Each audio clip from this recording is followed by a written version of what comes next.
Great. So we'll wait 2 to 3 minutes and then we'll begin. Good morning. Good morning. Good morning.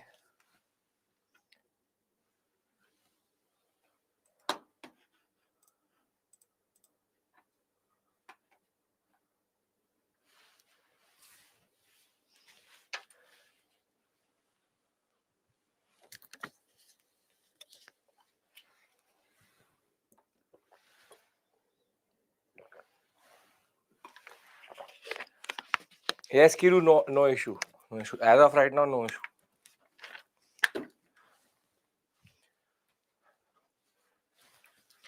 You'll start at that 20-25 minutes time and then you'll reduce it. So that's not an issue.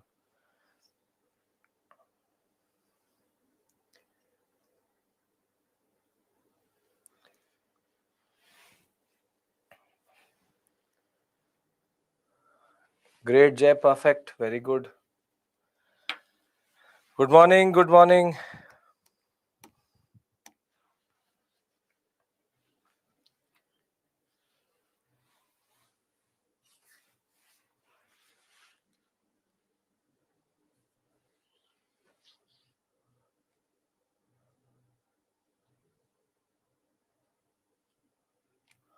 Good morning.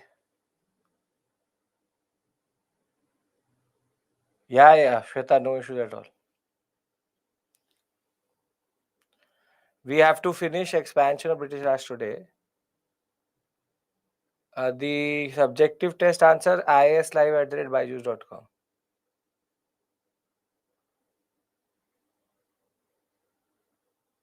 Shruti will talk about that. Don't worry. In the end, we'll talk about it. Good morning. Good morning. Good morning. Good morning.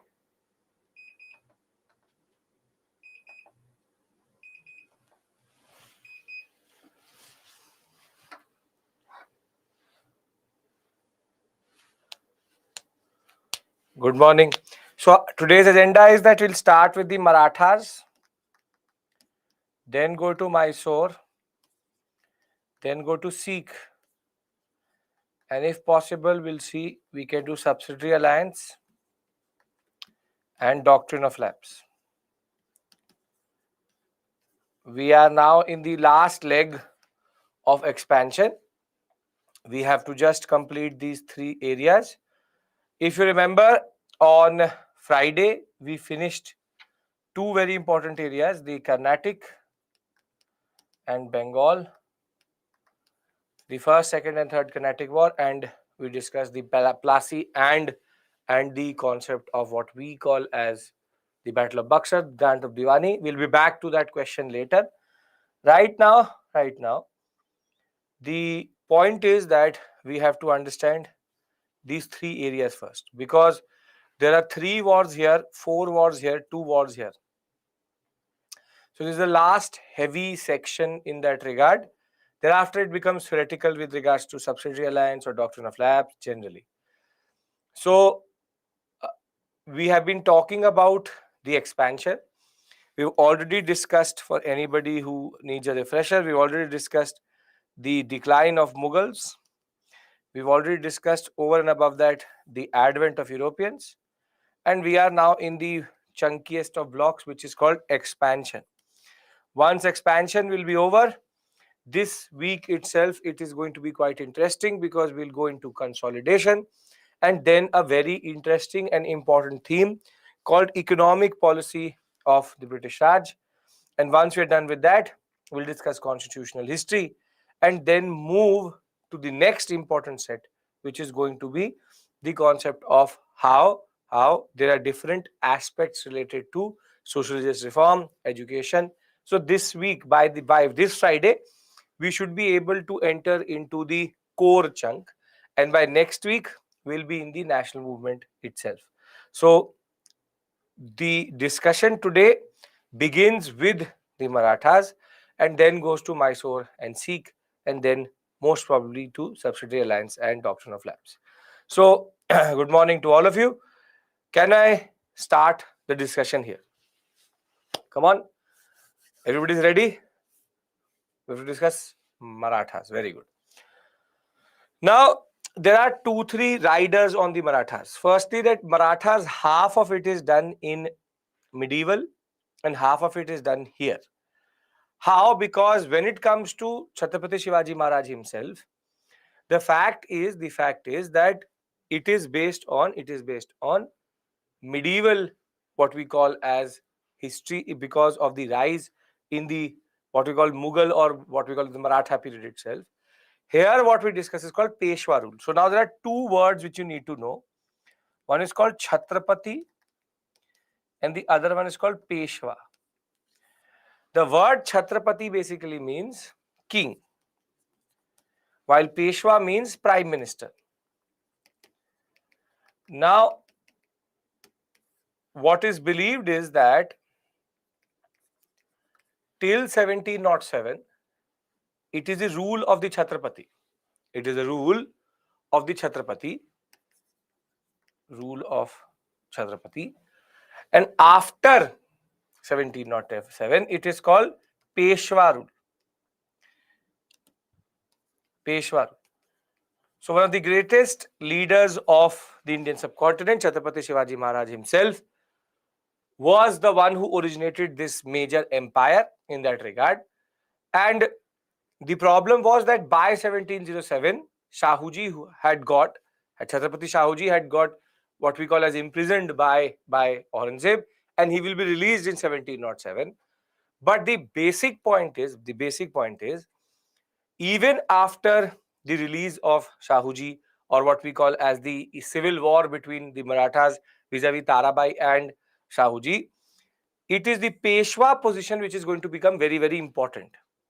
So think of it like this, that before 1707, the president had a lot of power, the prime minister did not.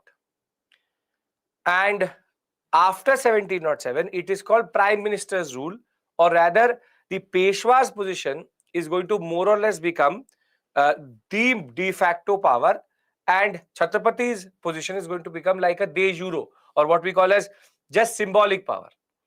And the first most important Peshwa who actually was able to usurp power is Balaji Vishwanath. Peshwa Balaji Vishwanath. So very simply, first thing is that this discussion is for medieval India. I will discuss with you when I will discuss how the empire comes through, what was the administrative system, the Ashtapradhan system, thereafter Chauth, Sardeshmukhi, everything there. Today, I take you this point forward, which is Peshwa rule. The simple point is Chhatrapati Shivaji Maharaj established a very, very big and strong empire in the form of the Marathas. They were able to undercut the sovereignty of the Mughals itself. But as I said, in later period, it will get intertwined by Mughal conflict itself, and which will in turn lead to the imprisonment of Shahuji by Aurangzeb, and he will be released as soon as Aurangzeb will be dead. And as I said, we have to concentrate on Peshwa rule. How do the Peshwas come through? Who is Balaji Vishwanathan? Who is Baji Rao? Who is Balaji Baji Rao? And how would the English get an inroad into Maratha politics? That is the question for today. So, sorry. So before I move forward, tell me one thing. When I say Chhatrapati, you understand it means king. And when I say Peshwa, you understand what is called prime minister. Other than that, the discussion with regards to Chhatrapati Shivaji Maharaj, we will do in medieval. Can we agree to this much, that when I say these two words, it should make basic sense that Peshwa means prime minister and Chhatrapati means king? Yes? Great. So we start from a point wherein the Maratha politics is going to become very, very interesting, but the empire will be at the biggest expanse possible. Okay, perfect. So we already know that the British had expanded into what we call as the territories of Bihar, Bengal and Orissa. But right now, our discussion is much down south, which is we have to discuss now the Anglo-Maratha Wars or the Maratha Wars itself. The dates and sequence, don't worry, there's a trick for that. Most probably I'll give it to you first thing tomorrow, which is how to learn all wars. Right now, we just have to traverse this period in that regard. Now, when we talk about Maratha politics, at this point of time. As I said to you that there was a major conflict between the powers of the Chhatrapati and the Peshwa, but the origin of that basically is related to the Maratha Empire, which at one point of time could basically control most parts of Deccan and central India. This is the expanse of the Maratha Empire at this point of time. But the person who was ruling this was not Chhatrapati Shahuji, but was actually Tarabai, and she was ruling in the name of her son Shivaji II. So now you see, I'm going to create a certain flowchart, and we'll understand that in that context. So we'll go into the nitty-gritty second. Right now, we need to basically understand the larger politics of how Peshwas rise and how does the British get involved in that sense. So I will give you a basic summary of the whole conflict till the English get involved, and then we'll look at it through the PPT itself. So Chhatrapati Shahuji was basically released in 1707 as soon as Aurangzeb will be dead. This will in turn lead to him going into conflict with Chhatrapati Tarabai. She was ruling in the name of Chhatrapati Shivaji II, her minor son. And as soon as that happens, we'll talk about the confederacy concept. Just keep it simple. That is not till now. The basic point is Shahuji had been imprisoned by Aurangzeb. He has been released. Tarabai was ruling in the absence of Shahuji under the pretext of the minor son Shivaji II. And simple point is, now that Shahuji is back, he has a claim over the position of or over the throne itself, which is Chhatrapatiship. Now this is basically called the first civil war of the Marathas, wherein now there are two factions which are created. Who will control power? Who will take the power forward in the larger context? Now, whilst Tarabai would have a major advantage generally, a very important personality is going to support Shahuji, and his name is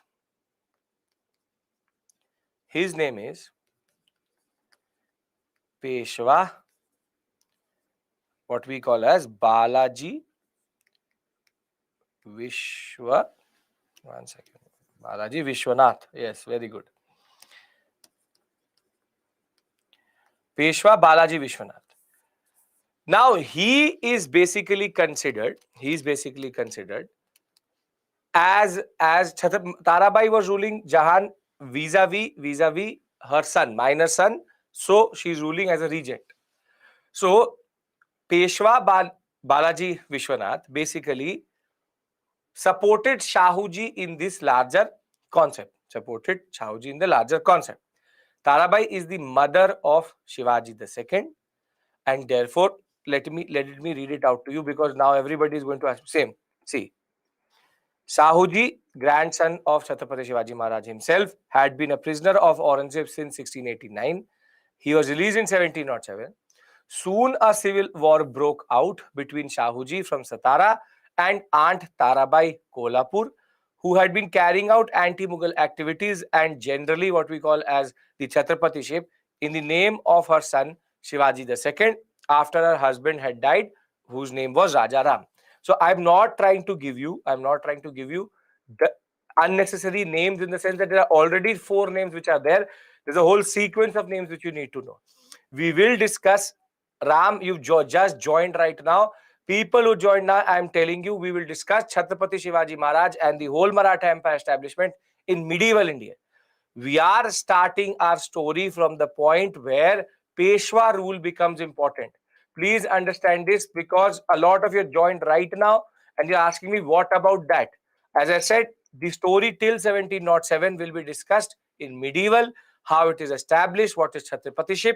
We are discussing the next phase in which the Peshwa rule becomes important and how the British get involved. So please pay attention to this point, that we are not leaving it. It is a different context for itself. So very simply, the concept right now, what we are discussing is, we are discussing Shahuji, the grandson of Chhatrapati Shivaji Maharaj, being released and now having a claim over the throne itself, the Chhatrapati Shiv itself, and he will go into a conflict with Tarabai, who was ruling in the name of her minor son, Shivaji II. Previously, Raja Ram was the Chhatrapati. He died, and therefore, this is the context in which we start. So, are we clear about the context? Because this is not the concept we are discussing here. We have to discuss rather about Peshwa Balaji Vishwanath and thereafter the whole Peshwas. So, very simple point is, simple. I told you Chhatrapati Shivaji Maharaj will establish the Maratha rule during the peak of Mughal rule itself, which is basically 17th century, 16th, late 16th, late 17th century. And thereafter, he will establish a very strong rule in the Maharashtra sector, the Deccan sector. However, the later conflict with the Mughals will lead to the imprisonment of Shahuji, and that in turn will lead to Tarabai coming into the picture, and therefore that becomes the context. Are we clear? I want everybody's understanding, because I don't want unnecessary questions about things which we already discussed, because still a lot of people are joining in. Peshwa means prime minister, Chhatrapati means king. Yes. So now there is a fight, there's a conflict with regards to who will become the Chhatrapati, who will become the king. The question is, who will become the king? And the most important personality for us is Peshwa Balaji Vishwanath. Peshwa Balaji Vishwanath, who had himself actually rose in the ranks vis-a-vis what we call as a military commander itself, he will support Shahuji in this conflict vis-a-vis Tarabai versus Shahuji. But the point of Balaji Vishwanath supporting Shahuji was, as soon as out of the conflict of Shahuji and Tarabai, the one who actually succeeded, or the side which won, was actually Shahuji's. So as soon as Shahuji wins this basic civil war, Peshwa Balaji Vishwanath also becomes the most important personality in the whole empire itself. And therefore, his support to Shahuji was based on the concept that he will usurp power away from the Chhatrapatiship. So his support was basically based on the fact that he wanted to become the real power center of the Marathas. He believed that basically this conflict between the Chhatrapatiship was leading to the empire to become very, very weak. And he said it was the time to have what is called as Peshwa rule. And think of it like the system we have today. The real power is under the prime minister. They only rule in the name of the president. And therefore, the position of Chhatrapati was made secondary to the position of Peshwa. And now the real, what is called the second rule of the Marathas will come in, wherein whatever damage had been done or whatever had been lost vis-a-vis this internal conflict itself, Balaji Vishwanath and his successors will technically take that power back, and they will do things which will never have been imagined under Chhatrapati rule itself. So I'm again repeating myself. Our starting point is the conflict between Shahuji and Tarabai, and therefore Peshwa Balaji Vishwanath is going to support Shahuji to allow him to come to power. However, It is very simply based on the concept that he wanted to take away power, and therefore he will support a faction where he knew he could actually dominate. So Shahuji versus Tarabai, Shahuji wins, and in turn Balaji Vishwanath is going to become his Peshwa and usurp power. Till this point, any issue? Where does Balaji Vishwanath come from? I'm giving you that story. But simple point of the matter is, Peshwa rule starts with Shahuji becoming the Chhatrapati. So very simple point, Shahuji versus Tarabai, Shahuji wins. Balaji Vishwanath obviously supported Shahuji because he knew that he could take away the power itself. So let's read this section out so that there's no confusion. So as I said, Shahuji, grandson of Chhatrapati Shivaji Maharaj himself, imprisoned, released in 1707, in turn will lead to a conflict with his own aunt, Shahuji versus Tarabai. Tarabai was ruling in the name of Shivaji II. Her husband was the first Chhatrapati, which is Raja Ram, but he also died. That is why she was ruling. Now, in this conflict, based on the support of Balaji Vishwanath, the kingship or Chhatrapatiship will go to Shahujis by 1713.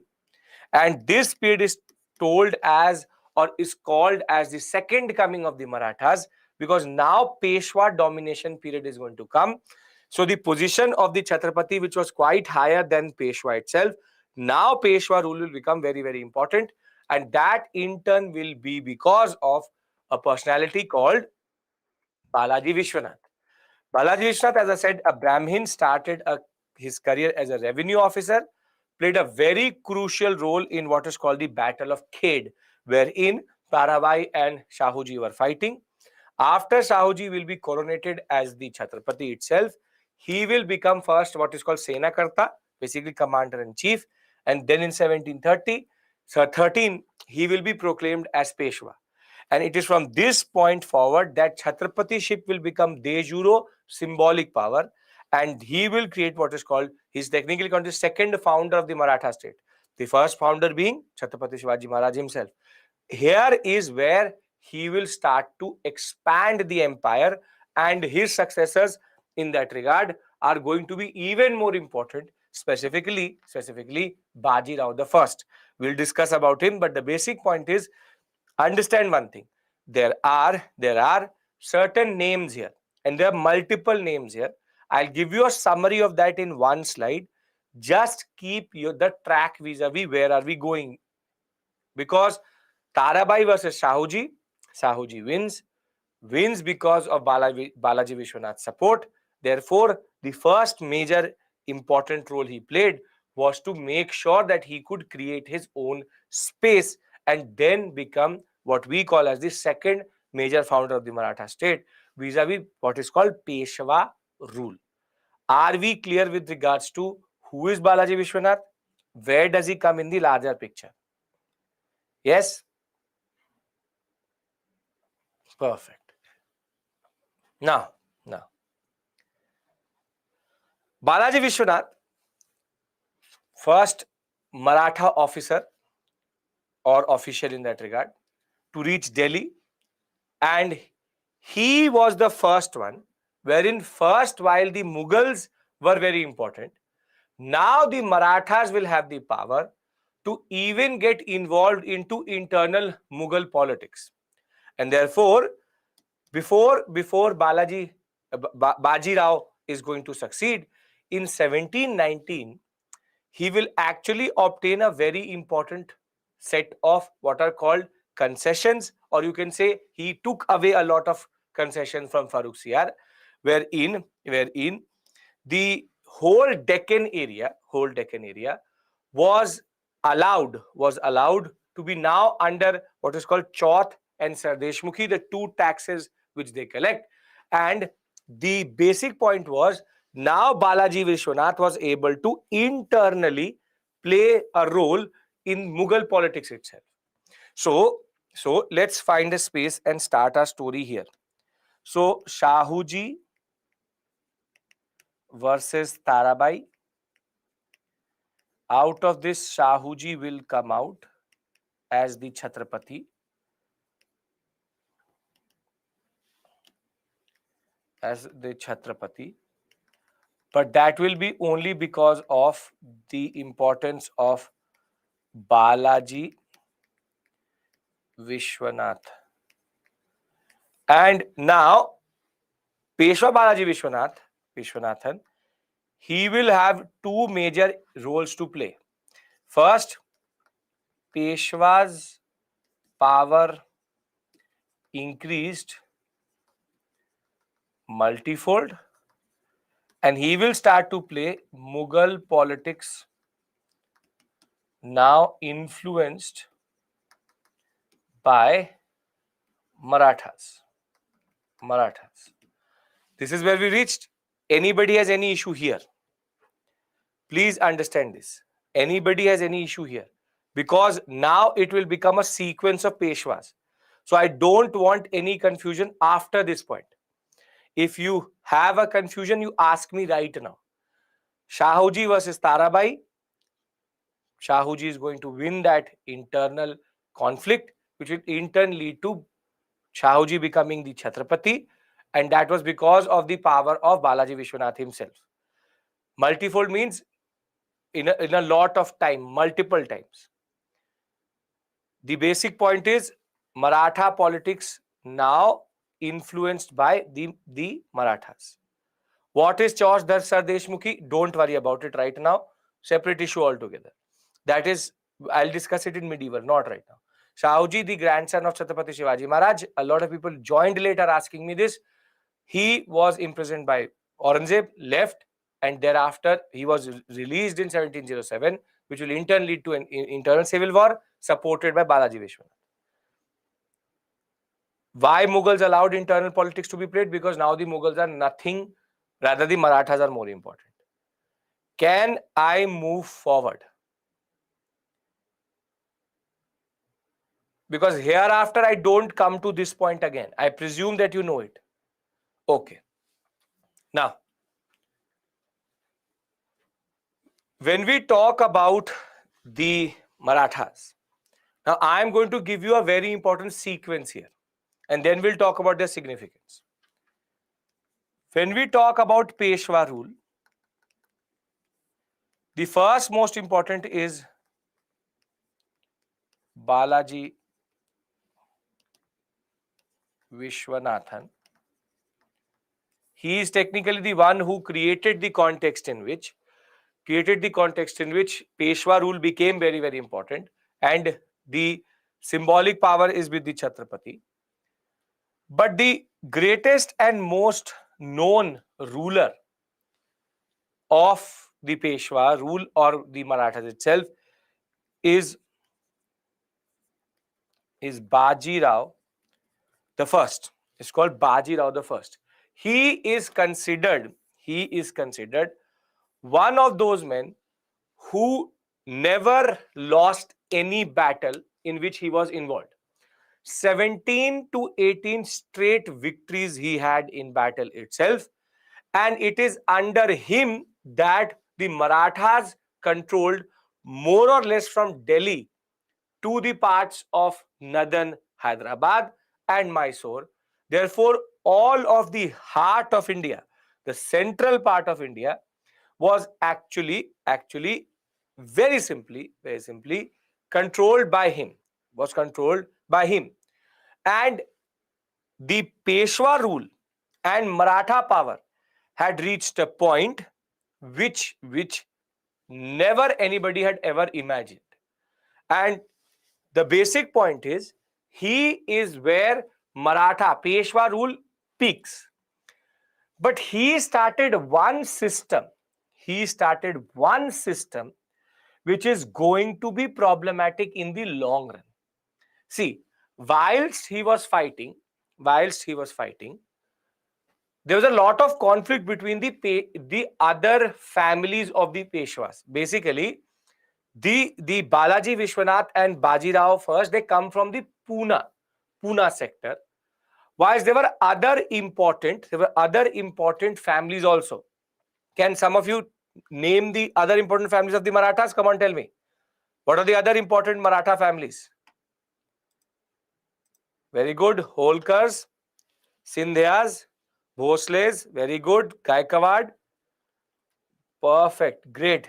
And the Sisodias, perfect, very good. So, see, there are the Peshwas of Pune, out of which Balaji Vishwanath comes through. You have Bhosles of Nagpur, Sindhyas of Gwalior, the Holkars of Indore, and the Gaikwads of Baroda. Now, basically, together, they comprise of what we call as the Maratha power in India. But what was happening was that because the area was not defined, the internal conflict was making it a little bit hard to rule this whole area. So rather what Baji Rao did was he divided the whole empire very neatly into these 5 areas. They said, we will not internally fight, and rather we will together be called the Maratha Confederacy. What do you mean by Maratha Confederacy? Confederacy means when smaller units come together to make one big unit. So rather than them infighting amongst themselves and weakening the empire, Baji Rao I, who was extremely powerful, said, we will not undercut each other's power and we will have a defined area to rule and administer. And very simply, at that point of time, yeah, like federalism, like we have center state, center becomes Pune itself, and thereafter these units become the other states in that regard. Now, if at this point of time it allows for no internal conflict, what is the disadvantage of this system? What is the disadvantage of this system? If it allows for Maratha Confederacy to have peace, what is the disadvantage of this type of system? Come on. The disadvantage is that as soon as there will be a little bit of internal conflict, the Maratha Empire can disintegrate.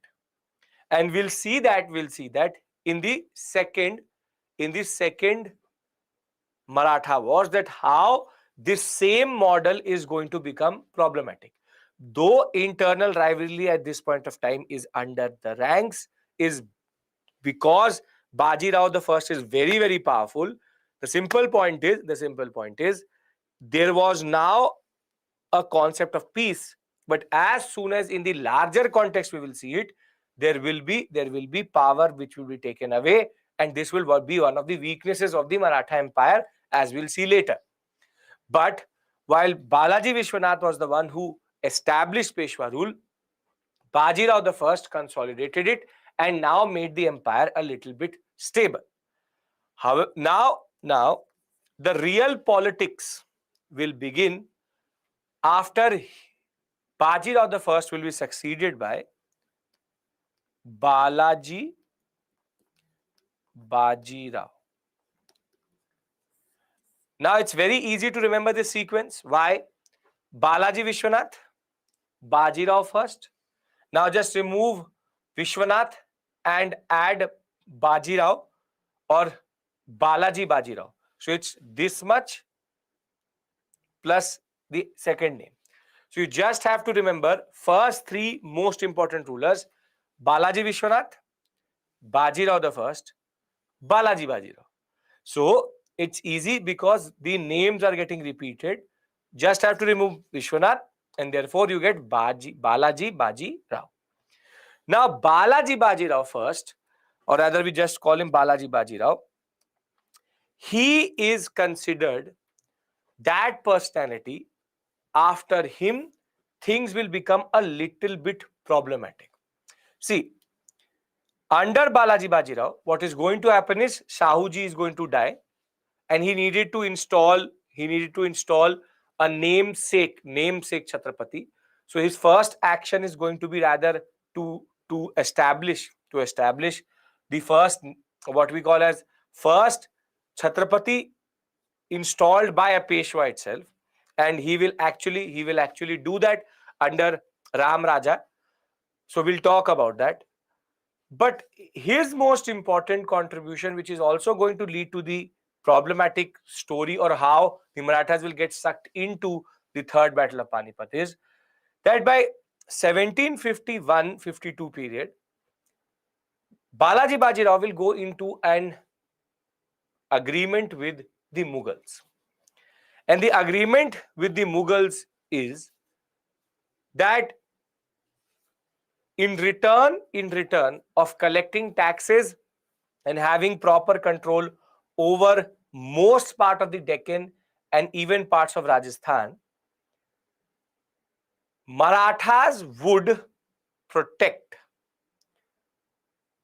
the Mughals from an internal or an external conflict. And this is the irony of the story, that whilst the Mughals wanted to destroy the Maratha Empire for quite a long time, Balaji Bajirao will be that personality who will technically go into an agreement in which the Mughals will go under the protection of the Marathas itself. Wherein the Mughals will say that if there's an internal or external threat, you will protect us, and in return for that, you can collect taxes from the whole of the Deccan sector along with parts of even Rajasthan. Now, the timing of this agreement is problematic. The timing of this agreement is problematic. Why? Because the person who was emerging in the northwestern sector of India was whom? We've discussed his name already. Was a person called Ahmad Shah Abdali. Now, Ahmad Shah Abdali, we've previously discussed about him. Ahmad Shah Abdali was now looking towards the Mughal Empire, and he had already technically tried to enter into the Indian subcontinent twice, and he will later come 8 times itself. But rather, if this agreement had not been there, the Mughals would have, as it is, declined itself. But because there was an agreement wherein the Marathas will protect the Mughals from an external threat, it is under him that it will become Marathas versus Abdali, which is what we call as the third battle of Panipat. And what is going to happen is that Balaji Bajirao will send 2 very important personalities to fight in this battle. First, his son Vishwas Rao, and though Vishwas Rao was actually very young, the real power was under a very important personality called Sadashiva Rao Bhau, and actually he was the real military commander. But the problem therein was that in the third battle of Panipat, Abdali will unfortunately in 1761 dominate the Marathas, and we will lose both Vishwas Rao and Sadashiva Rao Bhau.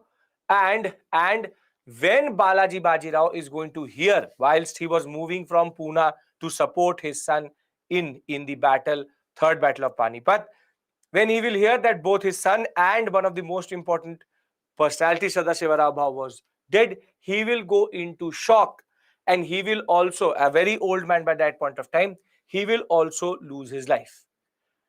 And now Maratha politics is going to become a little bit problematic, because it will be who will succeed Balaji Bajirao. And herein, from the fourth ruler itself, there will be problem. The fourth ruler is a person called Madhav Rao. But the problem was that Madhav Rao was extremely young. Therefore, Madhav Rao the first, initially he will be under the domination of his uncle Raghunath Rao. Please remember the name of Raghunath Rao, because he is a very important personality in our story. Because it is here that Raghunath Rao will do something which will basically bring in the British into the picture. Because our story is about Anglo-British wars. or rather Anglo-Maratha Wars, British-Maratha Wars. So we have to discuss how did the British get involved in this politics. So very simply, I'm repeating myself. We'll look it through the PPT and then we'll consolidate, because then we'll talk about Madhav Rao the first and what happens after that. You had a civil war between Tarabai and Shahuji. Shahuji wins because of the support of Balaji Vishwanath. Balaji Vishwanath himself now starts to usurp power away. He starts to influence Mughal politics itself, and therein lies the power of the Marathas, that they were able to influence Mughal politics itself.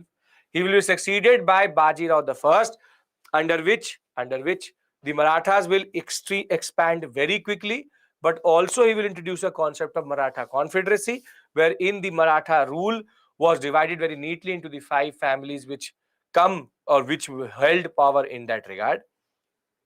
He will take the Maratha power at the zenith point itself. He will be succeeded by Balaji Bajirao.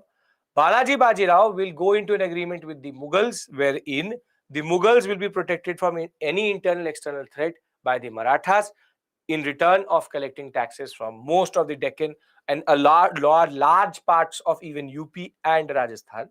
And the basic point was, this will bring in the Marathas in direct conflict with Ahmad Shah Abdali in what is called the Third Battle of Panipat. Vishwas Rao and Sadashiva Rao Bhau both will be deputed by Balaji Bajirao to go and fight.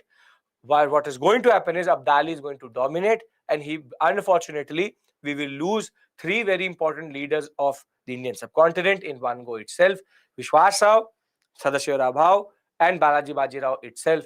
And now the problem of succession will come, because Madhav Rao the first was very, very young, so he will technically go under what is called the influence or regency, because Raghunath Rao will rule in the name of Madhav Rao the first, and later when Madhav Rao the first is going to become very, very stable, and more than that, he will become old enough to understand rule itself, he will take away power from his uncle Raghunath Rao, but that's a separate story altogether.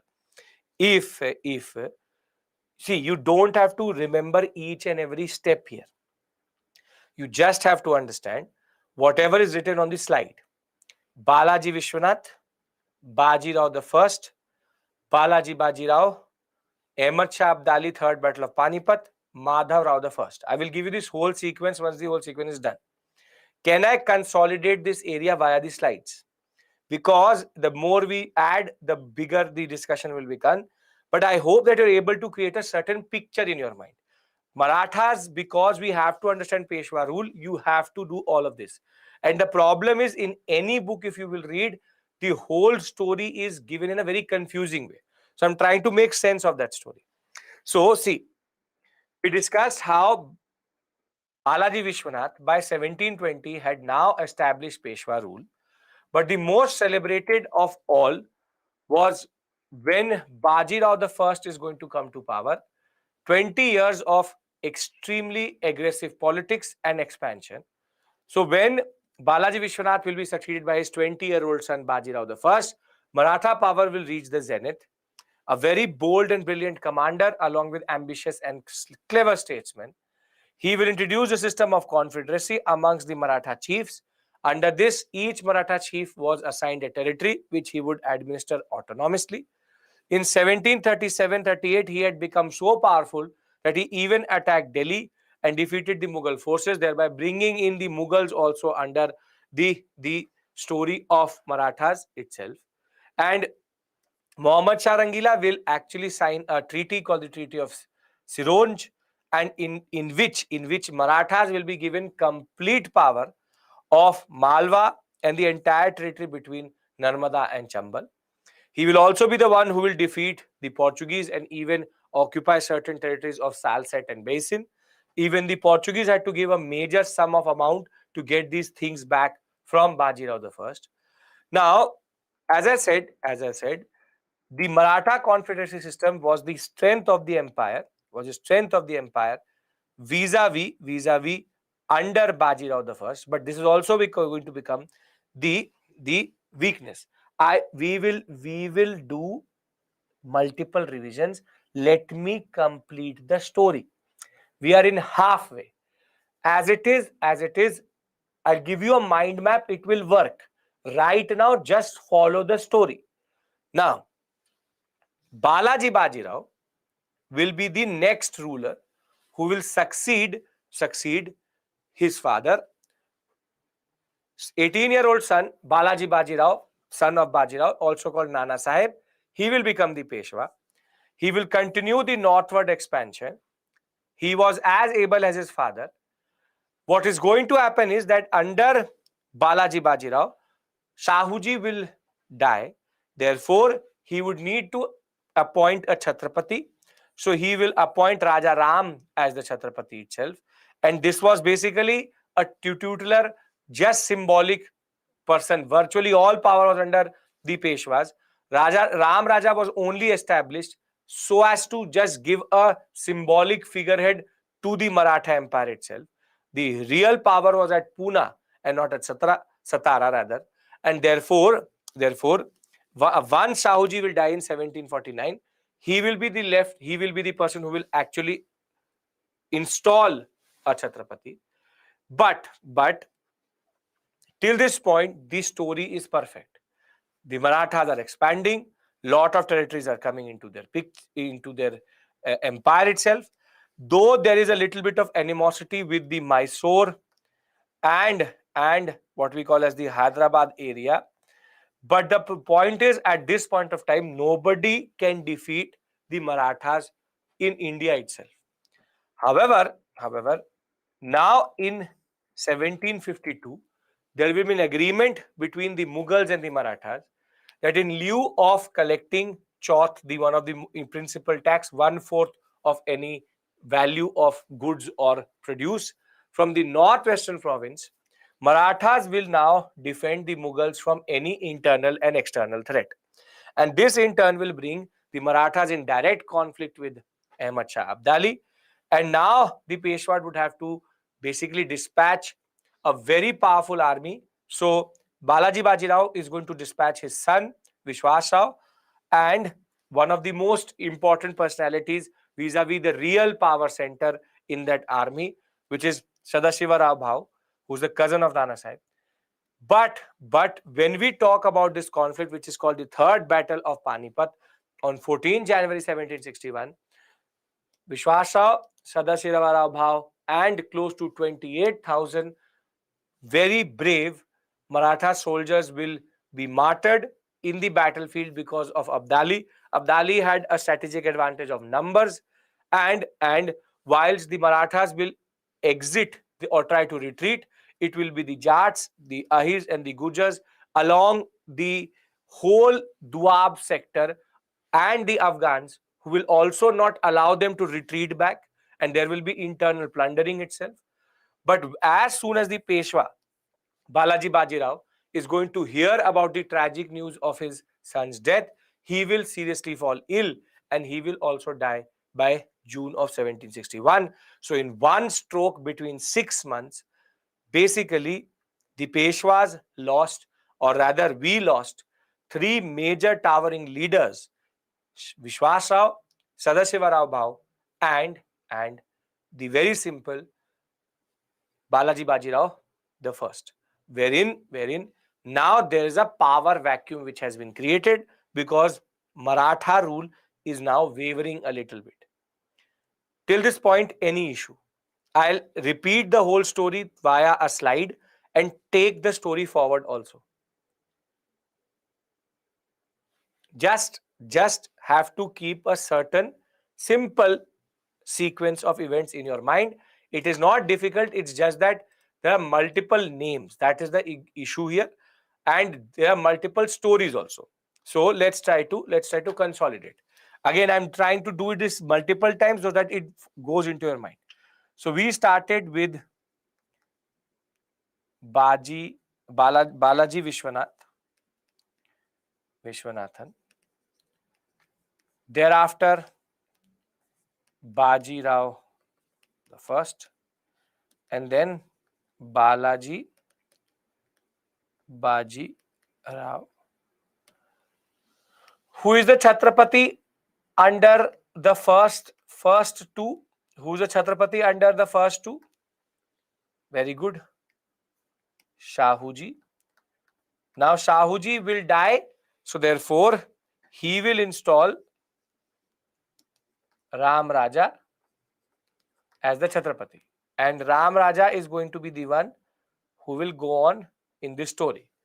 So you are able to understand that basically it's like a Chhatrapati ship will keep on going, but the basic power is not on the right hand column but in the left hand column, which is Peshwas are the ones who actually held the real power. The problem under Balaji Bajirao is going to be Third Battle of Panipat and Vishwas Rao and Sada Shiva Rao Bhau, they will lose their life. And whilst he will introduce what is called the Maratha Confederacy model,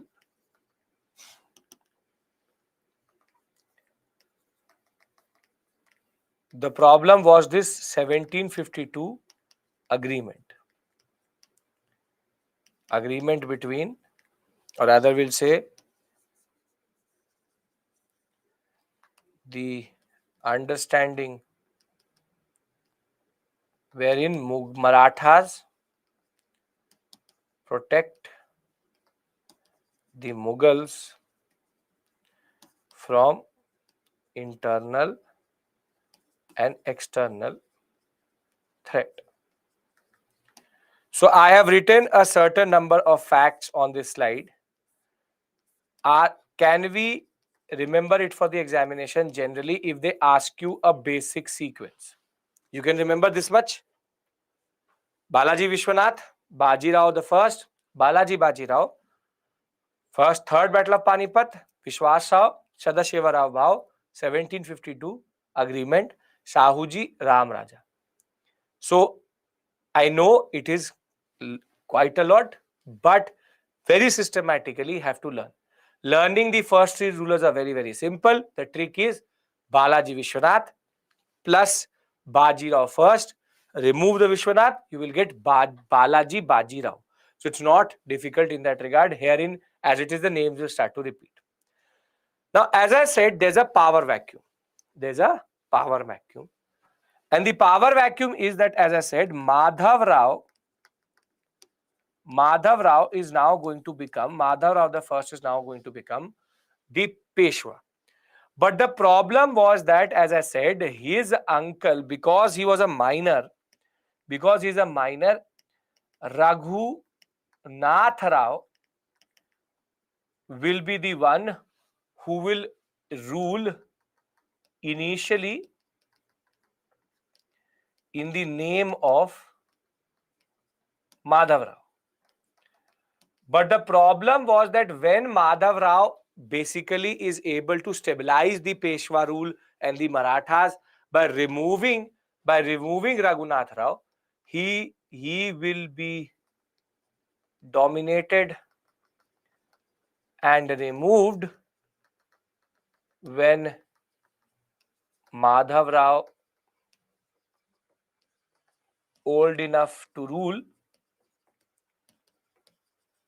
The basic point is Raghunath Rao will still think that he is the when Madhav Rao becomes old enough to rule. Now he will basically think he is also the son of Balaji Bajirao only, but he was very, very, very minor. He's minor. He is basically the uncle. I told you don't make it into a CSAT question, but you are asking me that.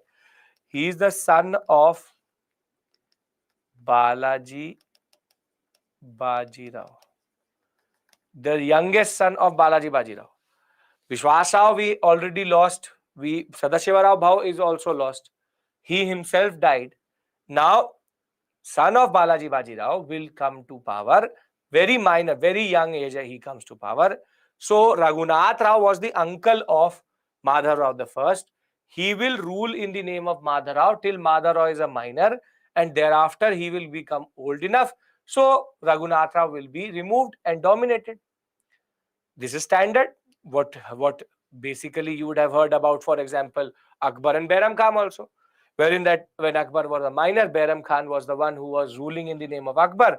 Then when Akbar became old enough, he removed Behram Khan. Same way you think of it like that.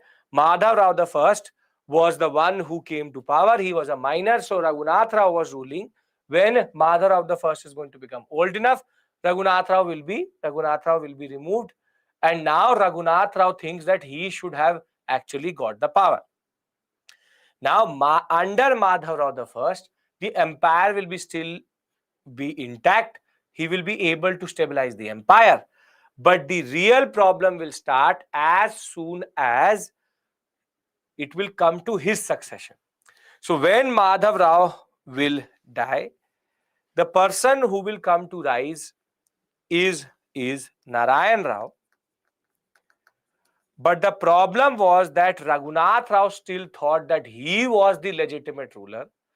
So Raghunath Rao will basically kill or murder Narayan Rao to come to power.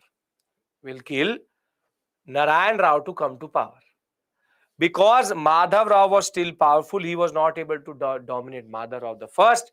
But Raghunath Rao will kill and murder Narayan Rao to become himself the Peshwa. To become himself the Peshwa. So has Raghunath Rao become the power or become the Peshwa via legitimate form? Has he done it through basic rules and regulations of the Marathas? No. Now what is going to happen? Is that there will be a very important officer who, like you, believed that Raghunath Rao did not deserve to be the ruler. And his name is Nana Fadnavis. Also written like this, Fadnavis. Nana Fadnavis was a very important officer of the Maratha rule,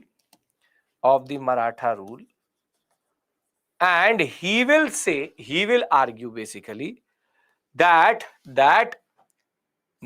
the rule is illegitimate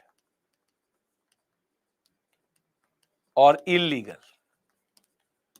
And not what Nana Fadnavis is going to do, along with other officers, what is called the Bhar Bhai conspiracy. Nana Fadnavis will remove Raghunath Rao and he will install Madhav Rao the second as Peshwa. And herein lies the problem.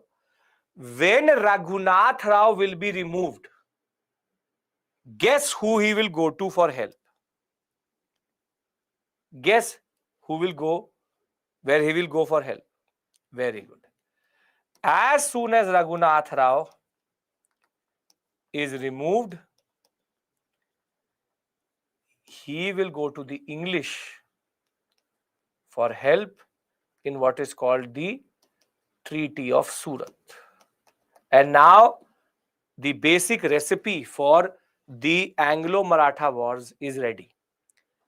Now, I told you that till Balaji Bajirao things will be stable. After that, things will become little bit problematic.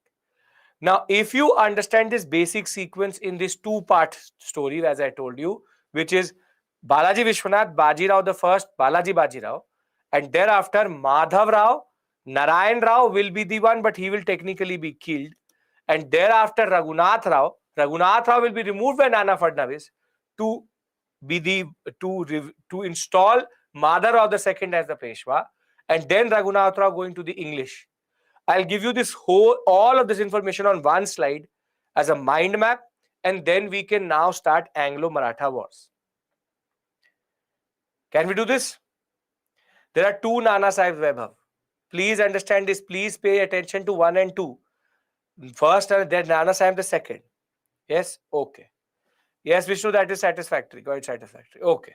Now, did Raghunath Rao kill Madhav or no? He killed Narayan Rao. Listen to me. When I'm saying that Raghunath Rao killed Narayan Rao, then how did he kill Madhav Rao? Okay. Now tell me one thing before I write all of this down.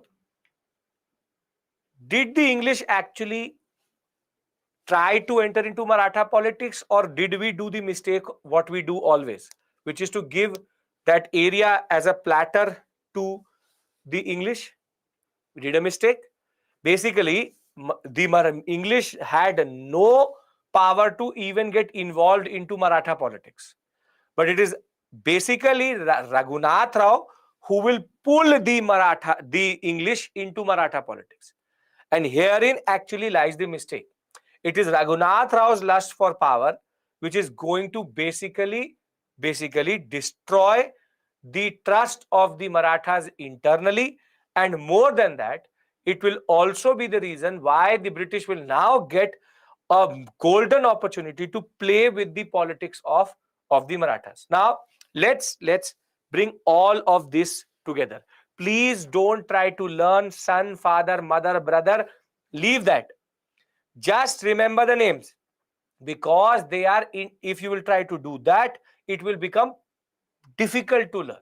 So just keep it simple. Remember the names. That is more than enough. Now let's try to create a comprehensive understanding of how this whole story is expanded, and then we'll go into the wars itself. Wars are easier. This was the difficult part of the Maratha. Anglo-Maratha wars, the problem is the context.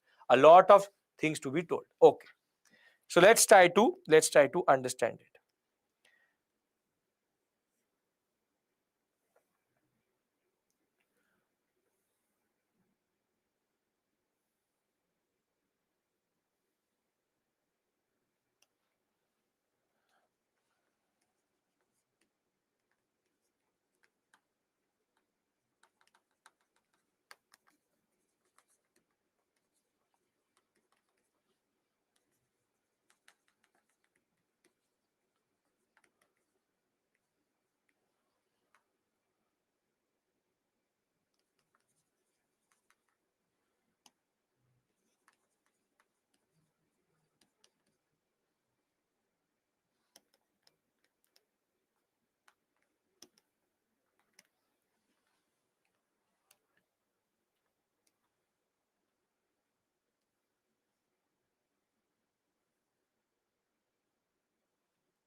Raghunath Rao,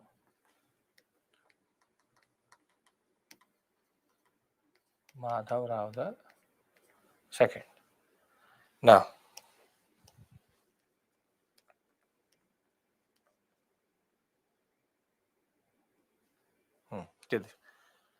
Balaji Vishwanath, founder of Peshwa rule and power. We can do one more thing, which is that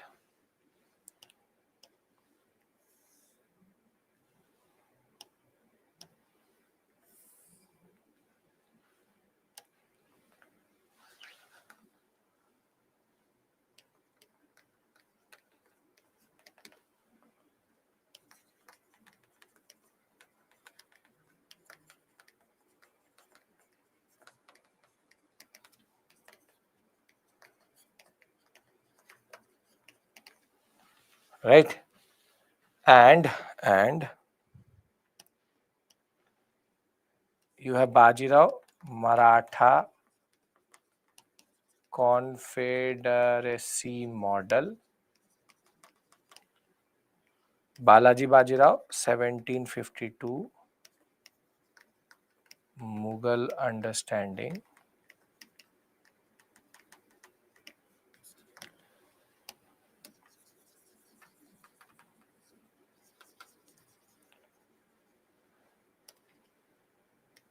Third battle of Panipat. Vishwas Rao and Sada Shiva Rao Bhav martyred, or rather I will say involved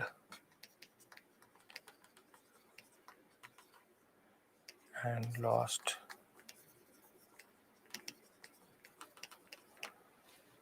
Now, initial rule under Raghunath Rao. Maratha versus Ahmad Shah Abdali.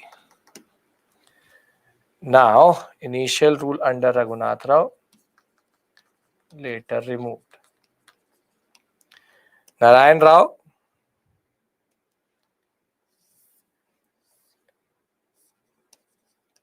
killed by Raghunath Rao. So therefore,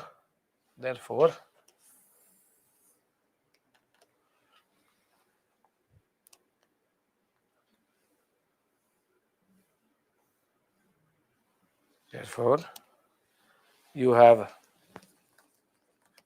Raghunath Rao and then you have Madhav Rao the second.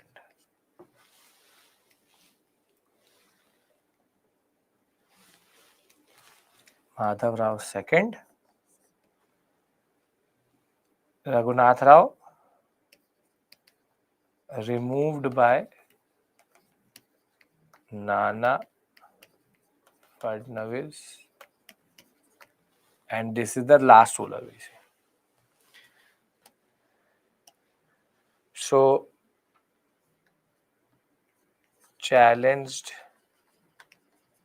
rule challenged by, and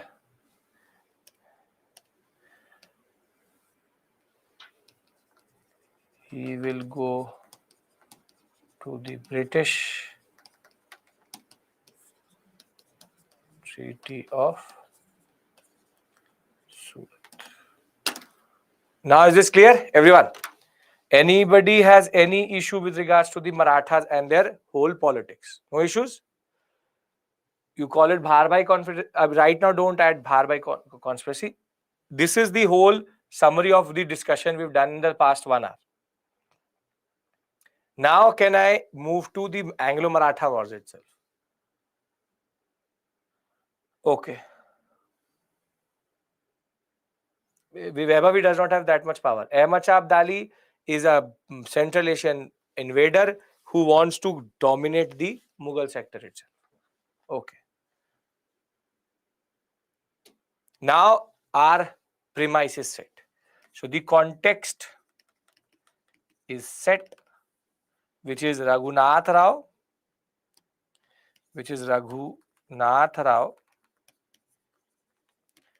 plus the British versus Nana Fadnavis and Madhav Rao. No, Madhav Rao second is not the last ruler. We will discuss. Till this point, this is the last ruler for you.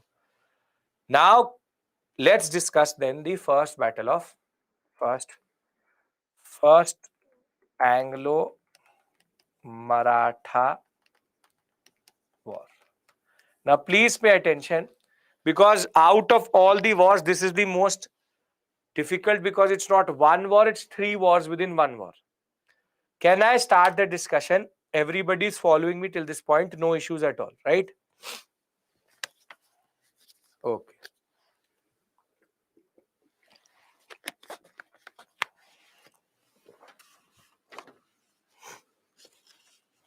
Okay, perfect. Now,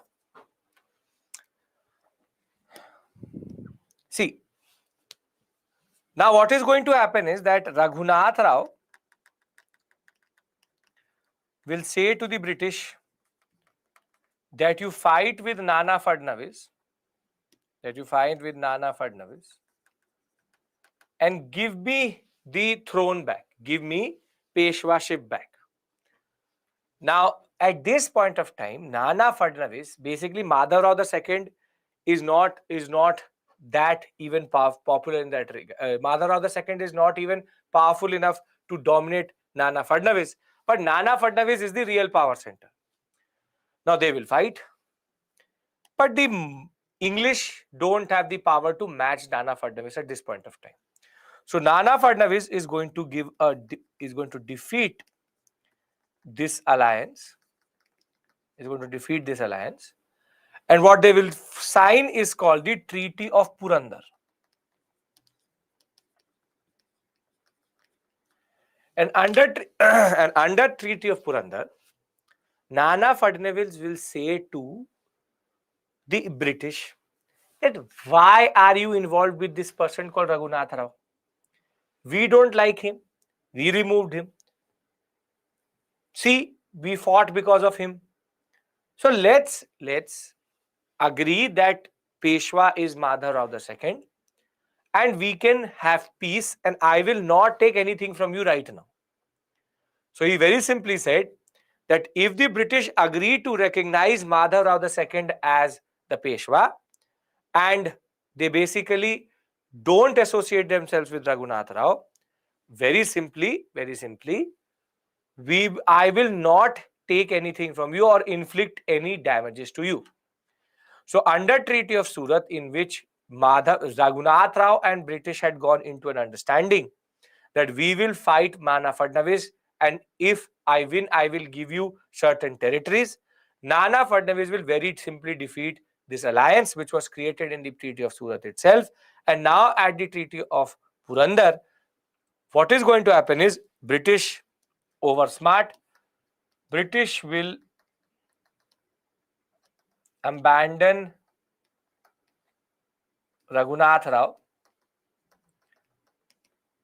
The British cannot be of their own father. How can they actually be of Raghunath Rao? And the British will abandon Raghunath Rao and recognize Madhav Rao II as Peshwa. So everything is fine. Nana Fadnavis says, no issues. You have agreed with my terms. I will not do anything to you. But the British are the British. Now they could see that there is an internal crack within the Marathas. So what is going to happen is, this is the first step. What is going to happen is that Nana Fadnavis will give certain concessions to the French. You would have noticed one thing. I'm not giving you dates. If you realize one thing, I'm actually not even giving you dates. I'm not giving you dates or years right now, because that will clutter your mind. All of this is going to make sense date-wise when I will give you the master, what is called date line. But don't have to worry with regards to what is the basic date or year, this and that. I'm not strategically giving you that. You just enjoy the story. So Nana Fadnavis will give certain concessions to the French on the west coast. And what is going to happen is, now the English will say, how can you give something? You do the Treaty of Purandar with me. So now the British will again fight Nana Fadnavis, saying that how can you give something to our rival, which is the French?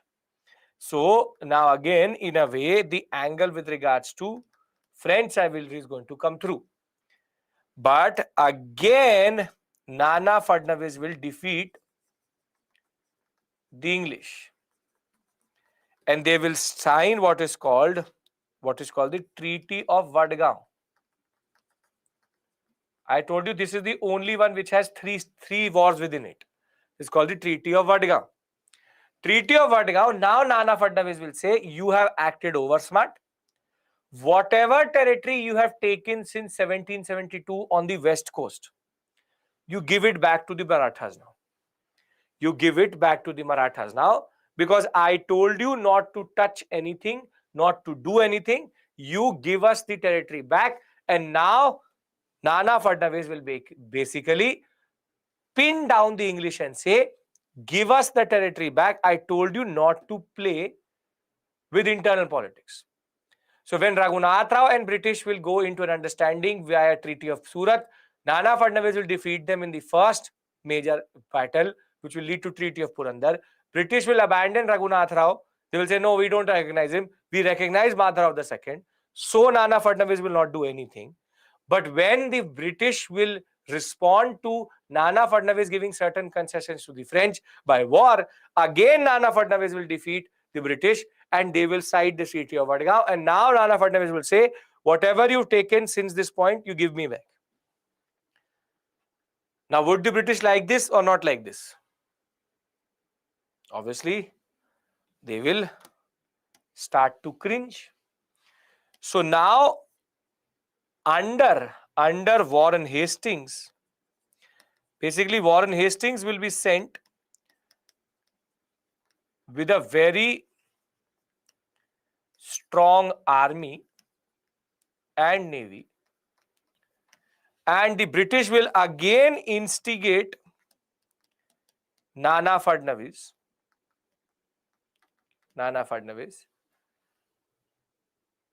so as to get what they had lost.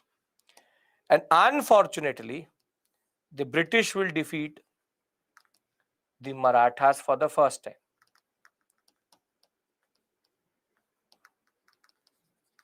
Hastings is not a viceroy, he is a governor general. Not even governor general, he is a governor general. He is a governor general. Don't call him viceroy. That all I will discuss with you. Same Warren Hastings, yes. British, and they will sign what is called the Treaty of Salbai. So I have all the treaty, what happened in the PPT. Please learn the basic story. Don't ask me to write everything in the PPT. I know what I'm writing. I know what I'm doing. So don't worry about that. Listen, that this is the treaty which really matters. Because now the British have been able to defeat the Marathas for the first time, and the Treaty of Salbai has been signed. Under the Treaty of Salbai, British will take everything back, but also now they will go into a mutual agreement. And the British will say, let us not fight. And the British had realized one thing, that the Marathas were too powerful at this point of time to be dominated. So rather than making them an enemy, they will make the Marathas a friend. And the English will say that let's do one thing, let us join our hands, and if I am dominated by a third party, or with regards to any third party aggression, both of us will respond by helping each other. Remember this understanding under Treaty of Salbai, because it is going to be very, very important to understand treaty of what is called the Anglo-Mysore angle, wherein Hyder Ali will feel the problems related to this relationship. Simple point. Raghunath Rao plus British versus Nana Fadnavis, Treaty of Purandar. Raghunath Rao is out of the picture itself. Madhav II is going to come into is going to be recognized by everyone. Nana Fadnavis will give French certain territories, so British will then respond by fighting the Nana Fadnavis again. Nana Fadnavis will defeat the British again, take everything which they had after 1772, Treaty of Vadgaon. Then the British will try to get it back via Warren Hastings, and British will again fight Nana Fadnavis, but this time the British will prevail. Treaty of Salbai will be signed, but under the Treaty of Salbai, they don't have the power to do anything. So rather they take whatever had been lost and go into a mutual agreement of third party non-aggression on either, to be seen as an impact on both. So if you understand this basically, I'll go into the PPT and consolidate, because a lot of you are waiting for the provisions of the treaty for some reason. So I can give you the provisions of the treaty. Can we agree to this basic three based concept? Purandar, Vadgaon, Salbai, three battles, two times Maratha will win, one time Marathas will lose. Once the Marathas will lose, British will find it a occasion to befriend the Marathas, because the Marathas were too powerful at this point of time. Yes? Okay. So, see, the first Anglo-Maratha war, there was a war of succession between Raghunath Rao, Narayan Rao, and Raghunath Rao will prevail. And it was about controlling the west coast itself. And very simply, when Madhav Rao the first is going to die, Narayan Rao is going to come to power. Narayan Rao is going to then be killed by Raghunath Rao. Raghunath Rao will then be deposed by Nana Fadnavis and what other called 11 other administrators, called the Bharbhai conspiracy. And Madhav Rao's son, Madhav Rao the second will be recognized. So he becomes the Nana Fadnavis supported Peshwa, Madhav Rao II. Now what Raghunath Rao will do is that he will go to the British at via the sea, through the Treaty of Surat. He will go into an understanding with the company itself, and the Maratha forces will be defeated initially, but they will take control of Pune itself. So though Nana Fadnavis will see a little bit of what we call as initial setbacks, they will be able to control power later, and Treaty of Purandar will be signed in 1776. Herein, under Treaty of Purandar, Raghunath Rao was pensioned and his cause was abandoned, and the revenue of the districts were retained by the British itself. In 1777, Nana Fadnavis granted French a port on the west coast. The English retaliated by sending a force to Pune itself. The English faced a humiliating defeat at the Battle of Talegaon. The British will surrender in mid of 1779, and the Treaty of Vadgaon will be signed. The territories conquered by the British after 1773 were to be returned, and revenue of Bombay was to be shared with the Marathas. This is a major setback to the British, because now Marathas say, give us money out of Bombay, give us money out of this whole area. I told you, Nana Fadnavis said, I told you, don't act over smart. Till this point, the Marathas have a basic edge over the British. However, now Warren Hastings will start to capture Ahmedabad, then Basin. He will then take Gwalior. Very simply, he will go now after Nana Fadnavis, and now Nana Fadnavis and the Marathas will be defeated, and the Treaty of Salbai will be signed. Under Treaty of Salbai, Madhav Rao II will be recognized as Peshwa. Salsette will be given under the possession of the English, and everything they had lost will be given back to them. Territories conquered after Treaty of Purandar would be restored, should be restored to the Marathas itself, and whatever had been taken by the Marathas to the English will be restored to the English itself. And this is a very important treaty, because the most important concept in this is going to be, which is any third party aggression between Marathas and English will basically they will help each other. They will help each other. Like, for example, like NATO, that basically if anybody is attacked, it will be seen as an attack on both of them. So first Anglo-Maratha war clear. I will give you a whole mind map again with regards to Marathas. Let me finish. The next two are very easy. Can we discuss the second and the third battle of what we call as Maratha wars? Can we do that? Very good. Now, note one thing. 1782, and you see here 1803. For close to 20 years, the British will not touch the Marathas. This is why Because basically the British will realize Marathas are too powerful right now. So they will rather concentrate on the Mysore sector and leave the Marathas as an ally. So remember that there's a time gap between the first and the second war. I will give you that sequence and trick. But remember this, this is a very important point. Break I will give you once the Marathas are over. For the second and the third battle, basic story is done. Mind map I will give you after the break. So I know I need to give you a break. Don't worry. Okay. So first battle is done. Second battle. This is very easy. If you understand the first battle, the third party concept is you and me go into an agreement that if a third person attacks you, I also help you, or if it attacks me, you help me. That's it. Third party aggression concept is there. Okay. Now, so who is the Peshwa right now? Who's the Peshwa right now? Who's the Peshwa? Peshwa. I'm saying Peshwa. You're telling me Deepika Chhatrapati. Peshwa is Madhav Rao the second. Madhav Rao the second. Now what happens is that Madhav Rao the second dies in 1806. Madhav Rao 1806.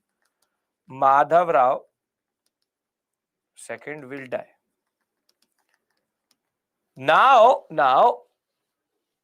it will be that who will succeed him? Who will succeed him? And herein the confederacy concept is going to become problem.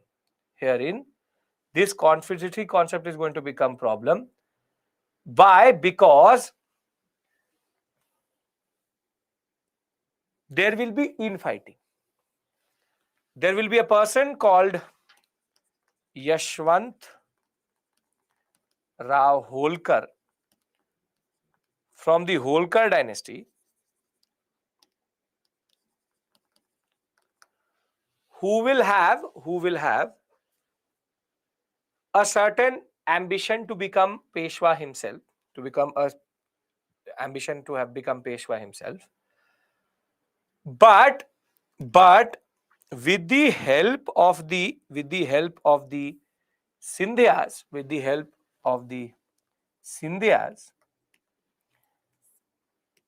help and support of the Scindias, the person who will become the Peshwa is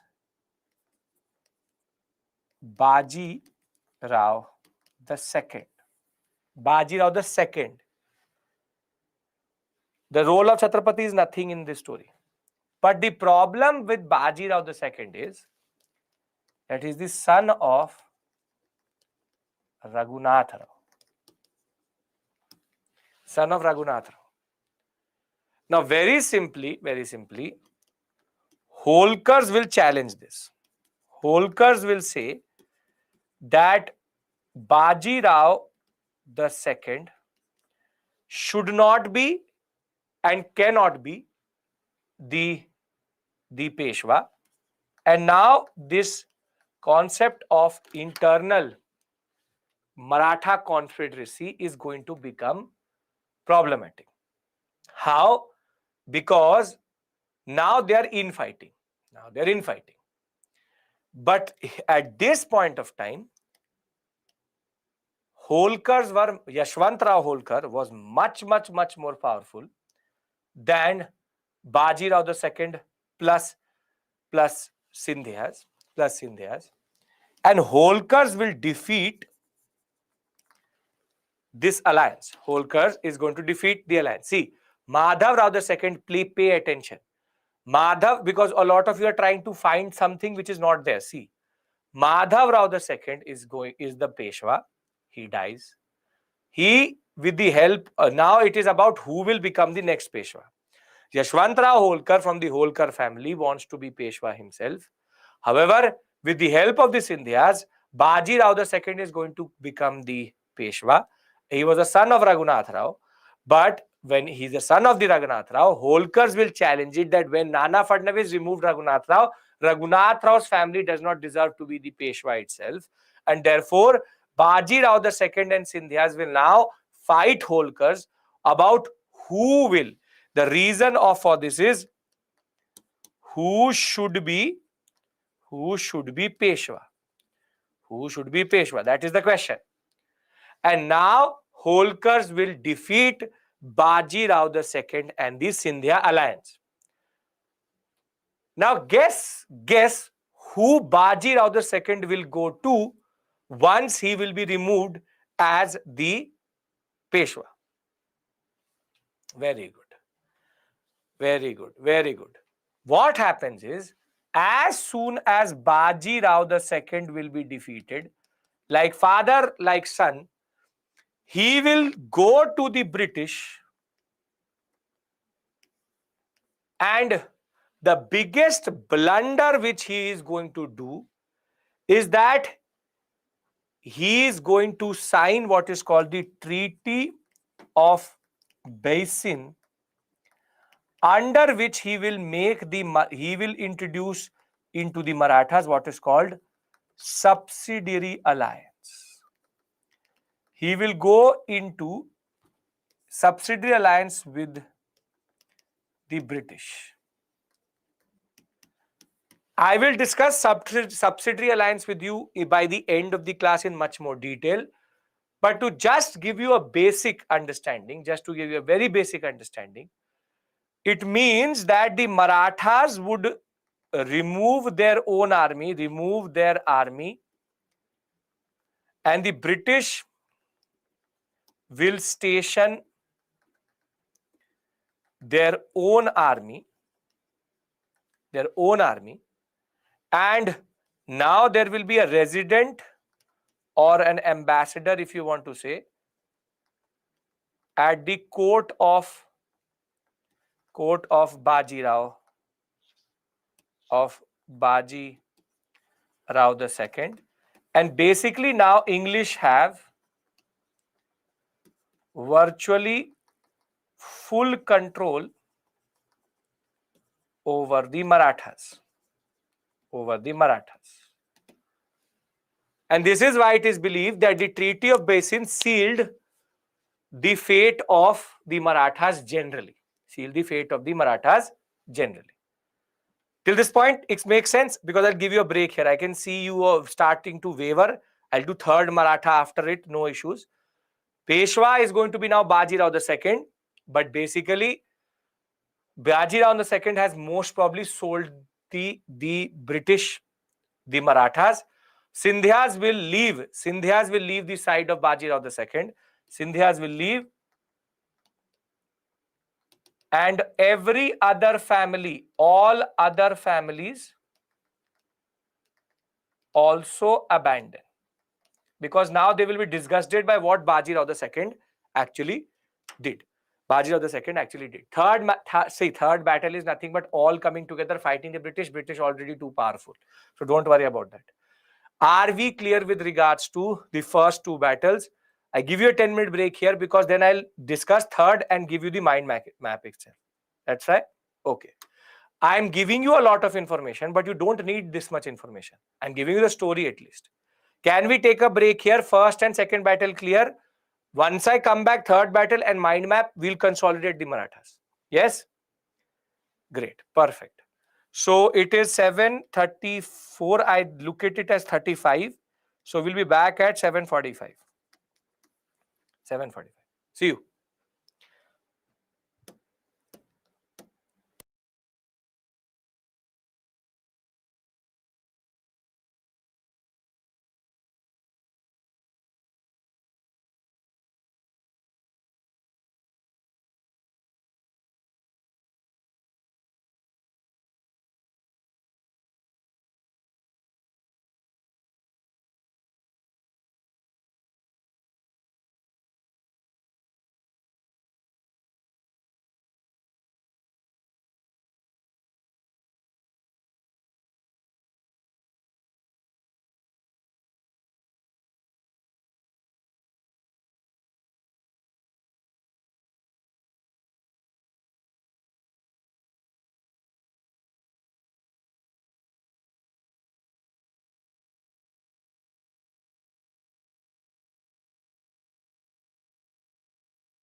Welcome back.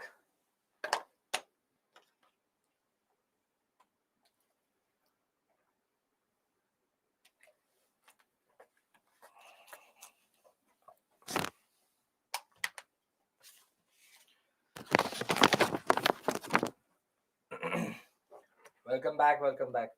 1 second. Huh?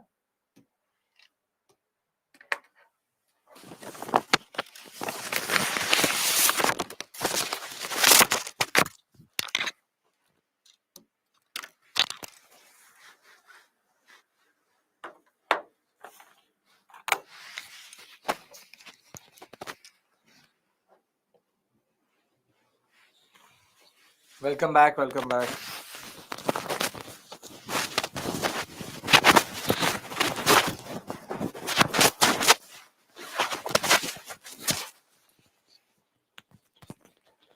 Okay.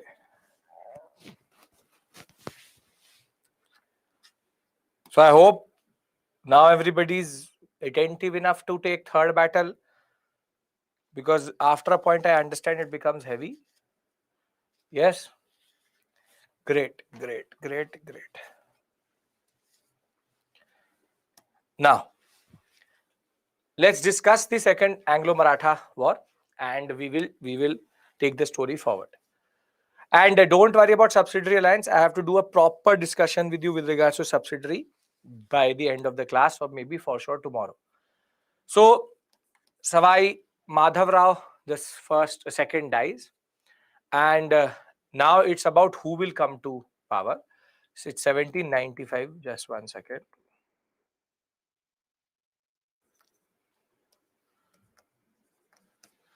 And the question is, who will succeed him? And who succeeds him is basically Baji Rao II, the son of Raghunatha Rao, and he had the support of the Sindhyas in doing that. The Marathas were also the only power by 1803 which was left outside the British control, as we will see. And now Wellesley, Lord Wellesley, one of the most, what we can say, expansionist Governor General, he was now looking for a reason to enter into the internal politics of the Marathas. So now the British wanted a solution to the Marathas, and they will get in the form of this basic concept. So the British divided the warring Maratha Sardars through clever diplomacy and overpowered them in separate battles itself. In October of 1802, Bajirao II and Sindhyas were defeated by Yashwantrao Holkar at the Battle of Hadaspar near Pune.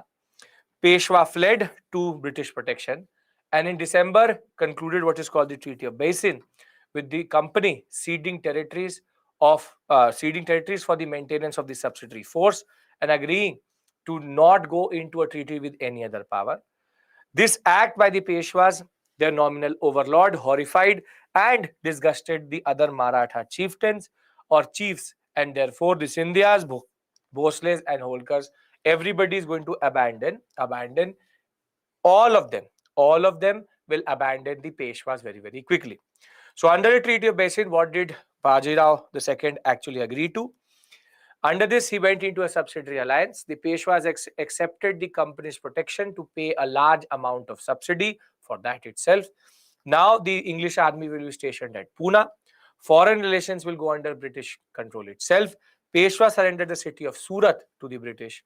The Peshwas gave up all claim over the Nizam's territory, basically Hyderabad. British troops were now permanently kept in Maratha territory.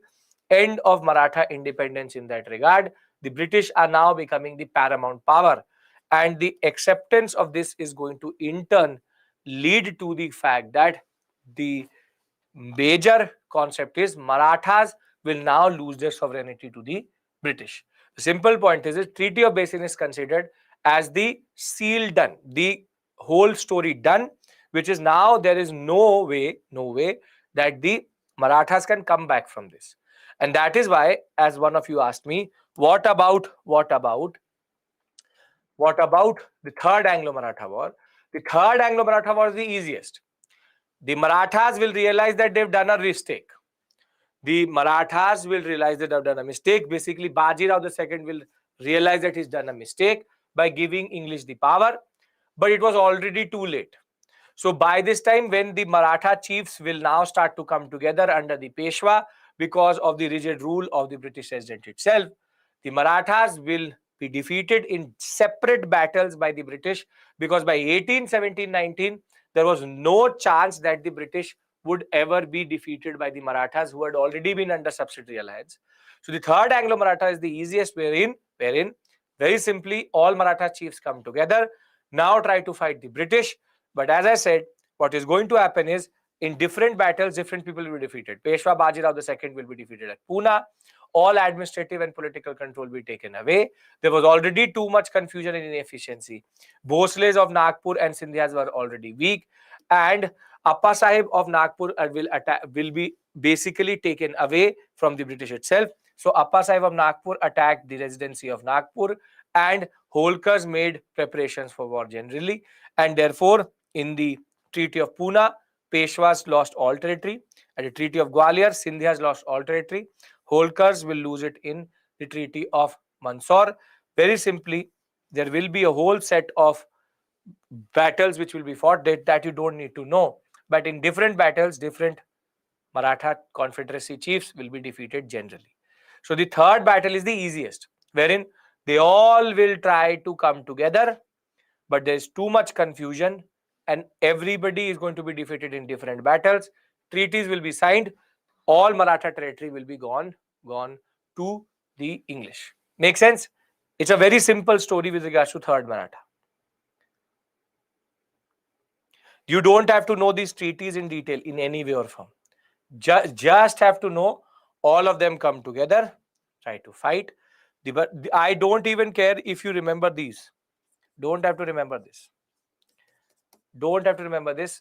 Just simply, can we agree that third battle is just a bid to get back what was theirs? If it makes sense, I'll make a whole mind map for all the three wars itself. Are we clear with regards to the discussion? See, first two are more what we call as elaborate. Third is easy because it's all getting it back, nothing is being able to get back. Okay. Now let us summarize. You have to tell me if it's making sense or not. Come on. Because it's 1817, obviously. It's 1817. That's a misprint.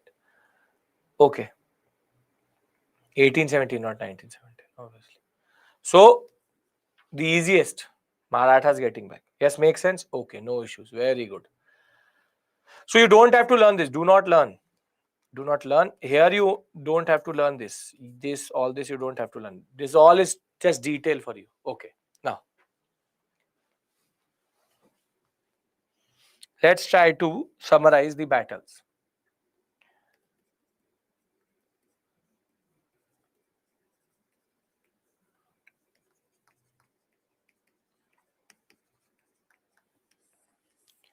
First Anglo-Maratha War.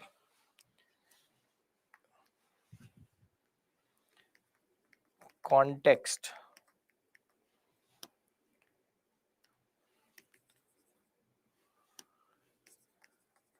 Raghunath Rao removed from Peshwaship.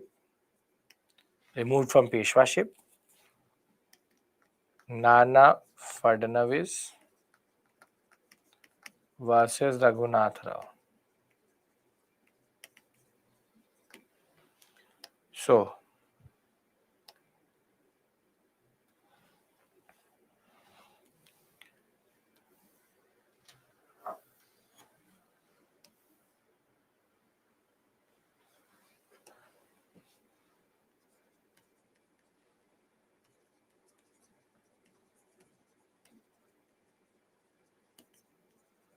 Raghunath Rao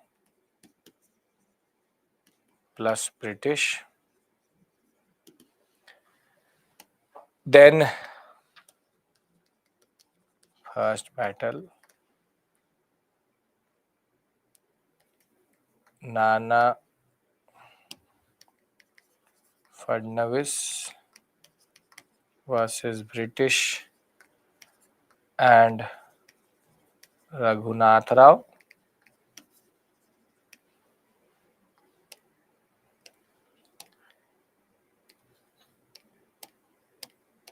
British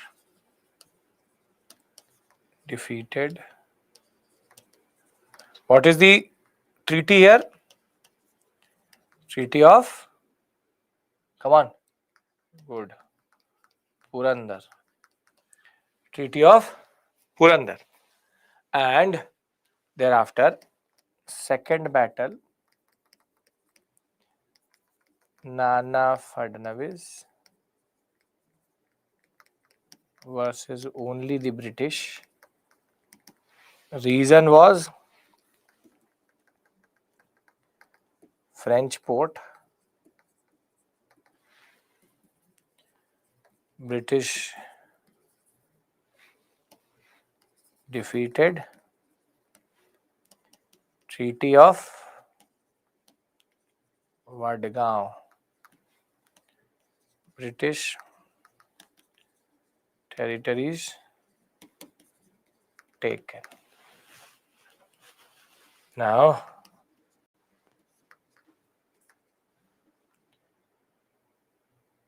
third battle, British versus Nana Fadnavis and Marathas defeated, Treaty of Salbai, all areas returned, plus mutual help when it comes to third party aggression.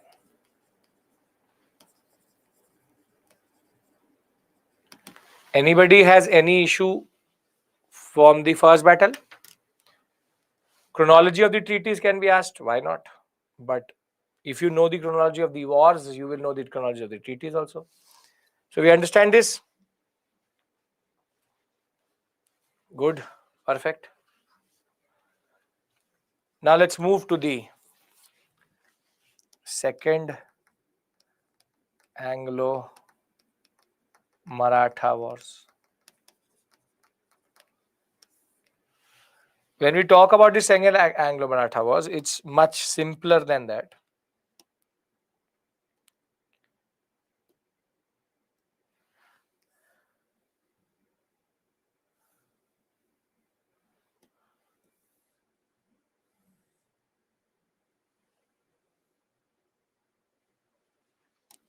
Much simpler.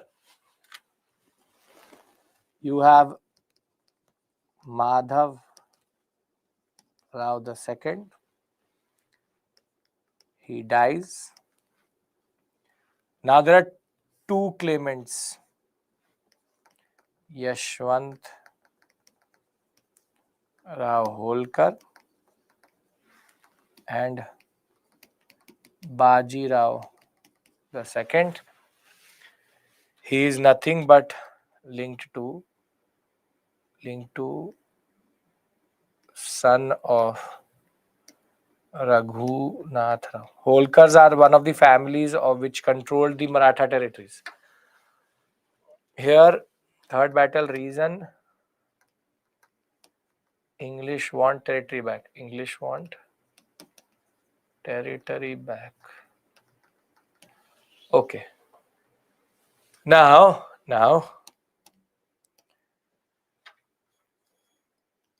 has support of Sindhyas. So it is this. What is going to happen is that Holkars will defeat and dominate Pune, and basically in order to protect his Peshwaship, he will go to the English and Treaty of Basin, Marathas under subsidiary alliance, and very simply, all other Maratha families will abandon the Poona family or Bajirao II. Second Anglo-Maratha War, much easier, simple, no issues. We'll discuss subsidiary alliance when that will make sense, and we have a long discussion with regards to that. Okay. Can I move to third battle, the easiest of all of them? Yes? Okay, very good.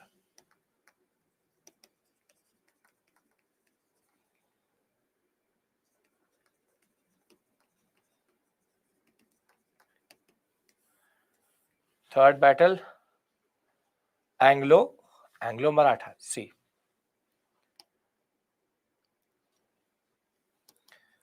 British dominated Maratha politics at Poona. Bajirao II gets frustrated. All families, Holkars, Sindhyas, Bhosles, Poona Peshwa, all come together versus the English. But very simply, English will defeat and subdue each one of them separately and end Maratha rule in India or Indian subcontinent. Any issue with regards to third battle? No? Very good. Now, before I go to Mysore, so all of this is there in this table. First, second, third. Very simply, the Treaty of Vadgaon, Treaty of Purandar, Treaty of Salbite, Basin, Poona, Gwalior, Mandsaur. Don't have to worry about that. Simple point is, Peshwas signed the subsidiary alliance.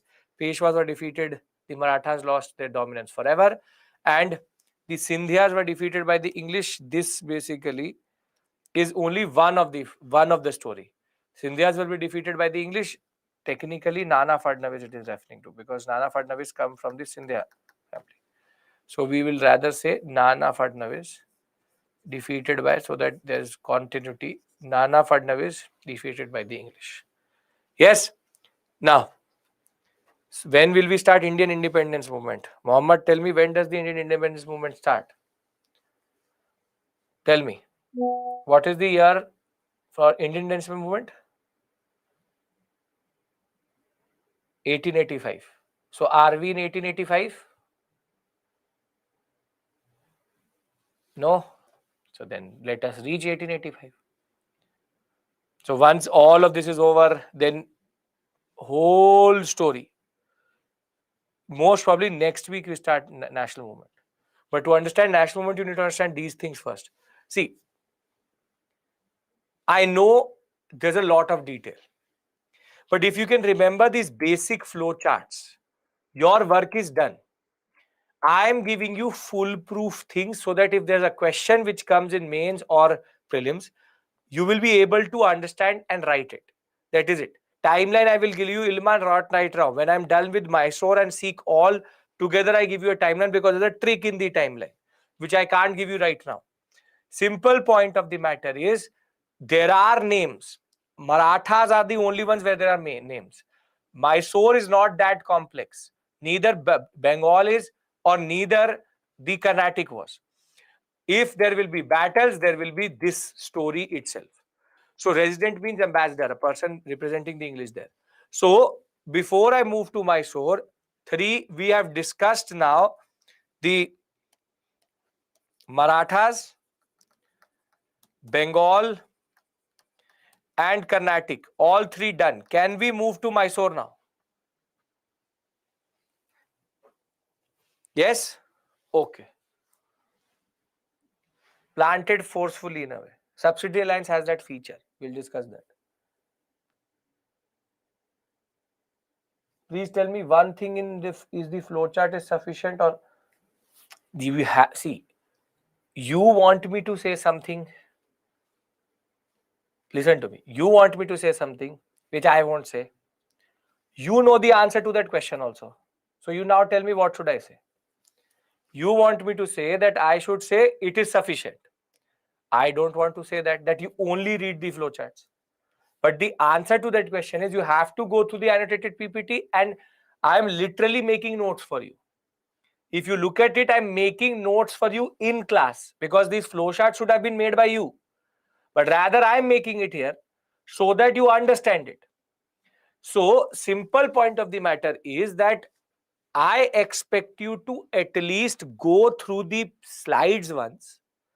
And if you can retain and revise through the basic flowcharts, it should be enough.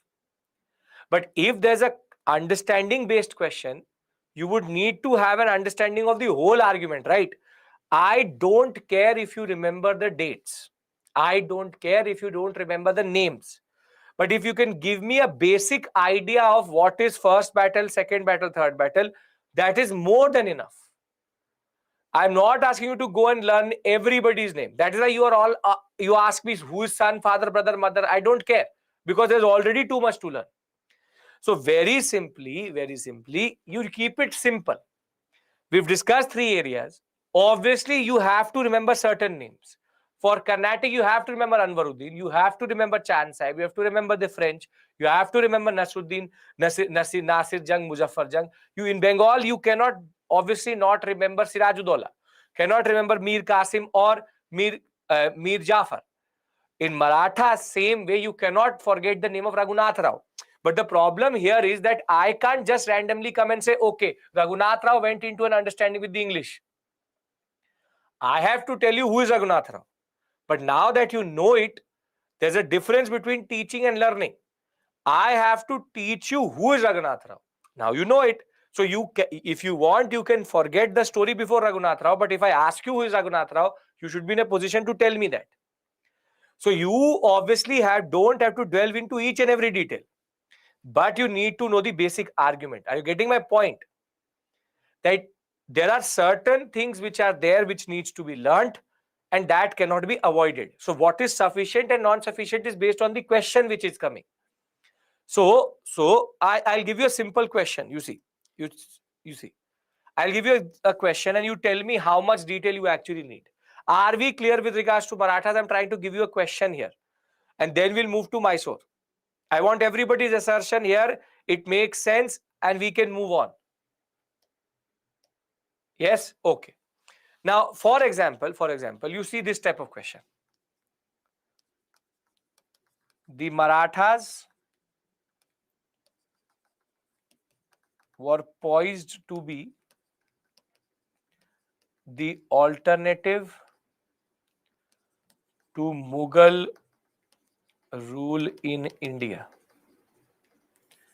However, their internal politics destroyed. Now, we not say destroyed. Internal politics destroy. No, we can't use the word destroy. It doesn't look like. Internal politics did not allow that. Comment. Can't use I'm trying to destroy is a very big word that way. Can you now you look at this question and tell me, do you need the details or do you need the understanding? Poised means that they were going to be. You rather need here understanding. It's saying the Marathas were poised to be an alternative to the Mughal rule in India. However, their internal politics did not allow that.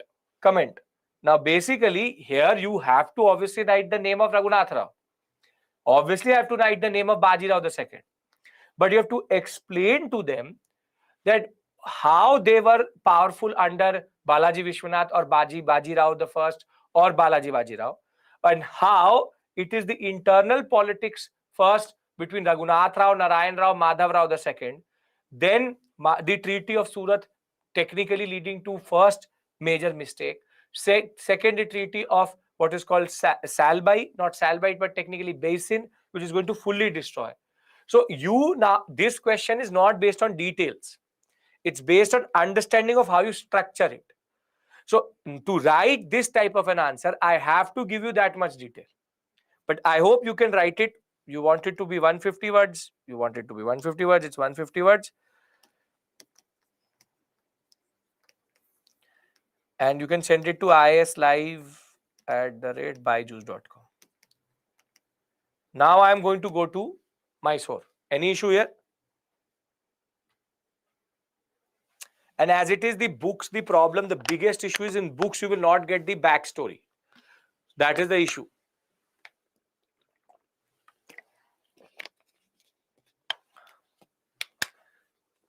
The succession story, Shalu, is not written in any book. It's here only. Okay. How Marathas could be an alternative to Mughal rule? Mughal rule was pan-Indian. Marathas could become pan-Indian. That's it. Okay. Let's talk about Mysore. Now, Mysore has a problem. Now, please pay attention. Please pay attention towards the screen. What should we write in this question? You write how Marathas' internal politics destroyed their chances of being dominant. How the British got inroads into it. Okay. Vishwajit, it takes at least 3 to 4 days to get a copy checked. That will be at least that much time will take. If you send it to ISLive, it takes at least 3 to 4 days minimum. Okay. See, the problem of Mysore is that it's locked. It's locked. You write second and third, yes. You technically write all 3 wars, but not the wars, but the reasons. Okay.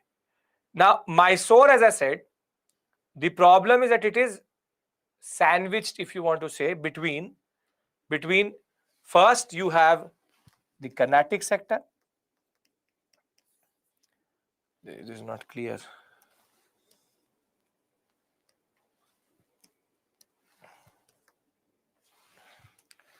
First, you have what is called the Carnatic sector. Then you have Hyderabad. Then you have even the Marathas here. And if that was not enough, there is also one more subsidiary which is called Travancore. And the British are also sitting here at Madras. The French are here at Pondicherry. So basically, Mysore is surrounded by states which look towards Mysore with very simply a lust of territory. Basically, Marathas wanted Mysorean territory, Hyderabad wanted Mysorean territory, Carnatic wanted Mysorean territory, Travancore also is going to undercut Mysorean territory. And the problem very simply is that Mysore is the only state which actually understood the potential of the English. Hyder Ali and Tipu Sultan were the only two people who knew and understood that the English are too dangerous to be supported. So we can agree to two things for sure after looking at the after looking at the three stories we've done till this point: Carnatic, Maratha, and Bengal. We all can agree to one thing or rather two things, that the British always got an inroad into the internal politics. They somehow got right time, right place, internal access to information. And second, that India's domination by the British is not actually British domination, but rather it is the disunity of Indian states itself. The problem here is that we were not united against the British, and we were too myopic in infighting itself, that we never understood what was actually happening, which is that the British simply waited for the state to fall. When the Marathas were too strong, they did not do anything. But when the Marathas became weak, they entered. Bengal, they got an inroad because of Jagat Seth. More than that, in Carnatic, they were given internal road because of Anwaruddin. The simple point of the matter is they always got a certain amount of internal access. And the biggest issue is that the disunity of India was the opportunity for the English. Can we agree to this? Yes? Very good. Now, if we can agree to this, let's talk about Mysore. Now, Mysore, as I said, did not have a good relationship with Marathas generally. And under Madhav Rao the first and second,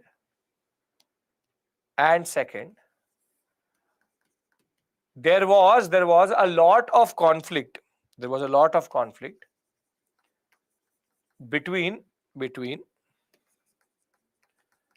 the Marathas and Mysore under Hyder Ali. So under Hyder Ali, Madhav Rao first and second, the simple point of the matter was that there was constant warfare. Specifically under Madhav Rao the first. The simple point is that we can very safely establish the fact that these two are against each other generally, and that is going to be used as an advantage by the English in the long run. But Hyder Ali, the funda was very clear. He knew the threat of the English. And second, he also knew that the strength of the English was their army and navy, and therefore he cultivated a good relationship with the French,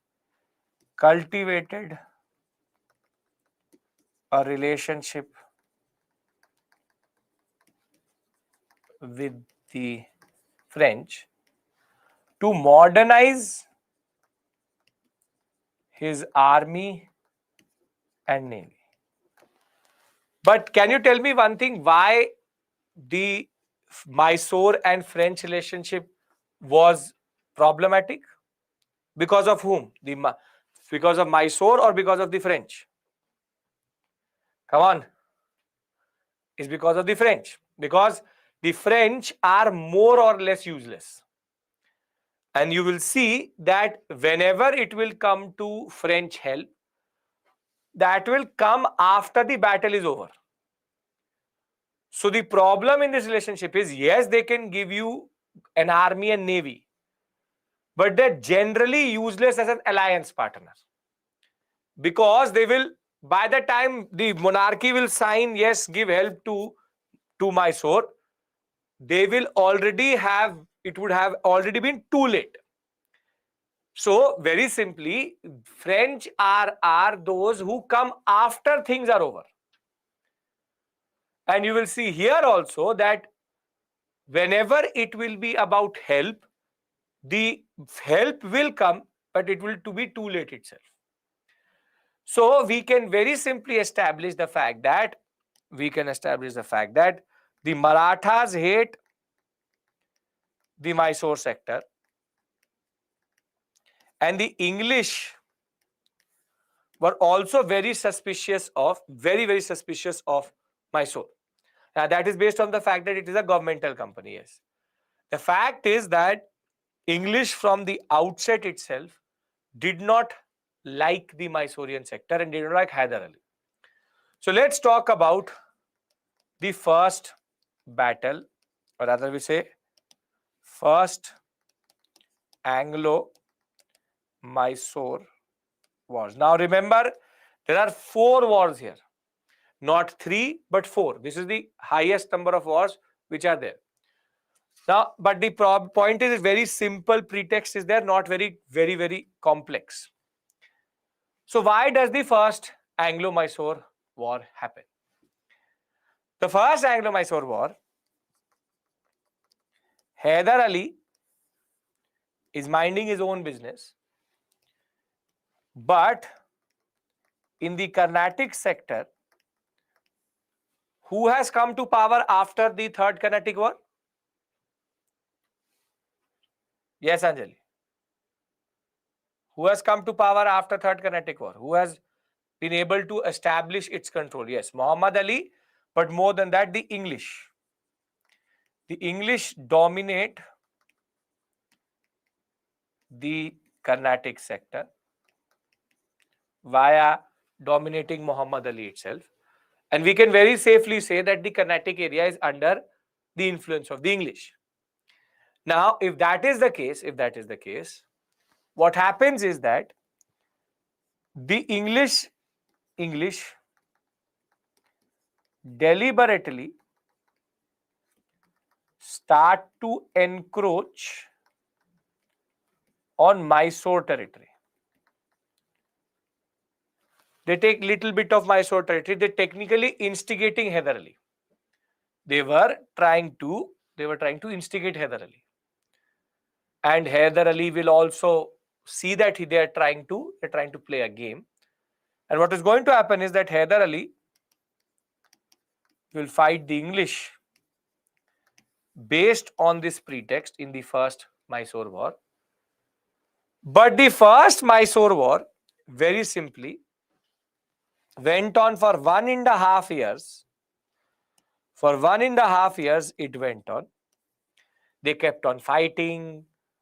The conclusion which English could come to was that the Mysore army was matching the strength of the English, and therefore the English and the Hyder Ali army, there was more or less no real movement. So the battle will go on, but no real breakthroughs.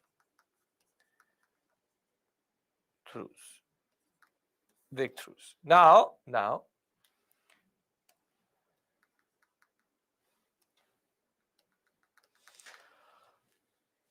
Hyder Ali will say to the English, what's the point? What's the point of fighting? 1.5 years, nobody is moving nowhere. So both of them will call it a truce. Which is a draw. Both of them will call it a truce and draw. And basically, Hyder Ali could see that if he had taken the help of the French, his army was comparable to a European army itself. But nobody went nowhere, so it was a truce. So the truce ended with what is called the Treaty of Madras. With the concept of Treaty of Madras. That let's do one thing. Return each other their territories. But the most important point was the Treaty of Madras said and you know this concept very, very well. The Treaty of Madras says we will help each other when third party aggression. Third party aggression. So very simply, the concept is that before the British went into an understanding with the Marathas, they actually went into the first understanding under Treaty of Madras with Mysore. So the pretext is very, very simple, straightforward, that the British instigated Hyder Ali, took certain territories away from the Mysorean sector. They will fight for 1.5 years. They will fight, but there will be no real conclusion.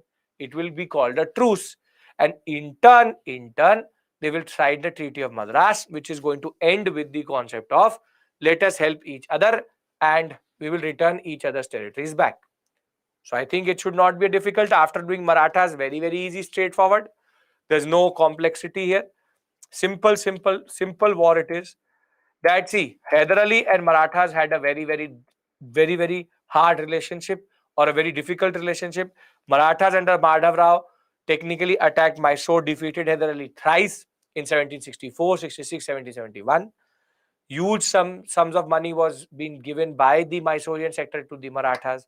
Lost of a lot of territories. But when Madhav Rao II will die, rather Madhav Rao I is going to die, confusion will reign. Then Hyder Ali will take back what he wanted. Now, the first Anglo-Mysore war just preceded the first Maratha war. Herein, the pretext was very, very simple. Hyder Ali was in a relationship with the French, which alarmed the British. English encroached and fortified territories of the Mysorean sector. Hyder Ali already had a territorial dispute with the Nawab of Arcot, which is basically Carnatic, and differences with the Marathas. This is going to become the trigger itself. War will go on for 1.5 years without any conclusion. And they will conclude the treaty at Madras, which is called the Treaty of Madras. Therefore, this is the easiest of all the wars itself. Under the Treaty of Madras itself, provided for mutual exchange of prisoners and restitution of conquest, and Mysore and Madras agreed mutual help in case of third party aggression. So I hope we basically understand this basic point. Do we? First battle is very easy, straightforward. Yes? Okay. Now,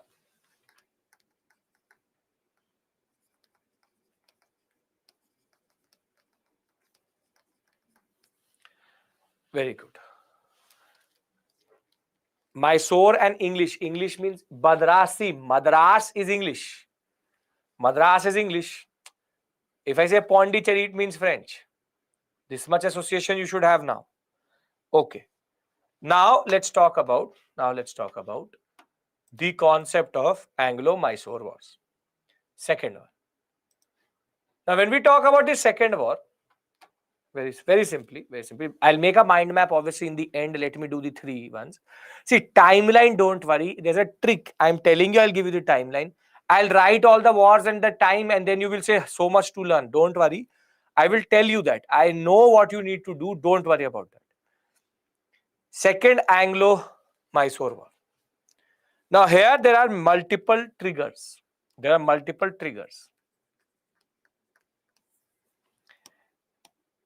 See, the first trigger is going to be that the Marathas will attack Mysore.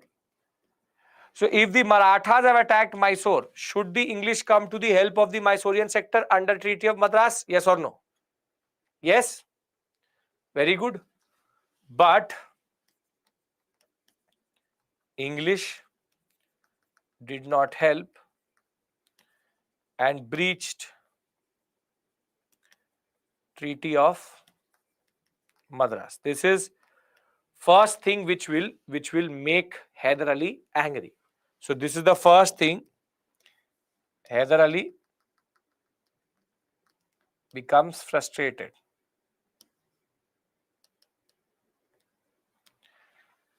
Now, the second trigger to this story is actually not in India.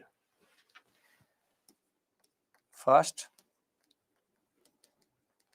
the second trigger basically is based in America, which is called the American War of Independence. See, America, United States of America, America was a British colony. And between 1776 to 1783, there was what is called the American War of Independence, in which America wanted independence from the British. But in this war, America got a lot of support from the French to fight the English. And we'll see how, when I'll discuss world history with you, that how the funding of the American War of Independence by the French will also be the reason for the French Revolution. Will also be the reason for the French Revolution, wherein the French Revolution was triggered because of this. Now, the simple point of the matter is that this is going to basically increase the conflict between English and the French. Between the English and the French, the simple point of the matter is that the relationship will start to become more and more. That is why Statue of Liberty was given by the French to the Americans. But the Americans are hypocrites in themselves, but did not help the French one bit. That's a separate issue altogether. Americans only know how to take, not to give. The simple point of the matter is that the English and the French, very simply, have now hostility. Now, if French are helping Mysore, what is going to happen? You tell me. Will not this aggression come together? That basically the hostility towards the French will also become hostility towards the Mysorean sector. So the second Anglo-Maratha war is a little bit based on, again, not Indian concept, but outside India, wherein, see, the first trigger is that Mysore itself felt betrayed, that the Treaty of Madras was not held up by the British. Second is the American War of Independence, or the American Revolution as it is called.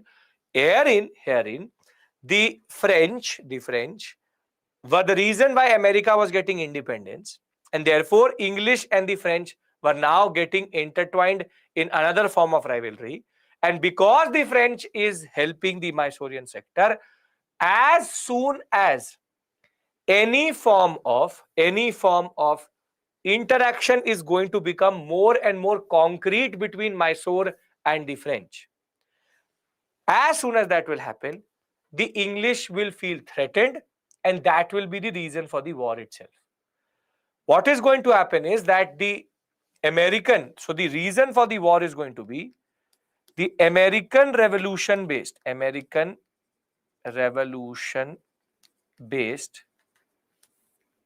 aggression and suspicion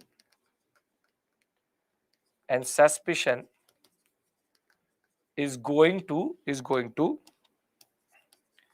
spill over into India. So you see, it says that when the Marathas invaded Mysore in 1771, the British did not help.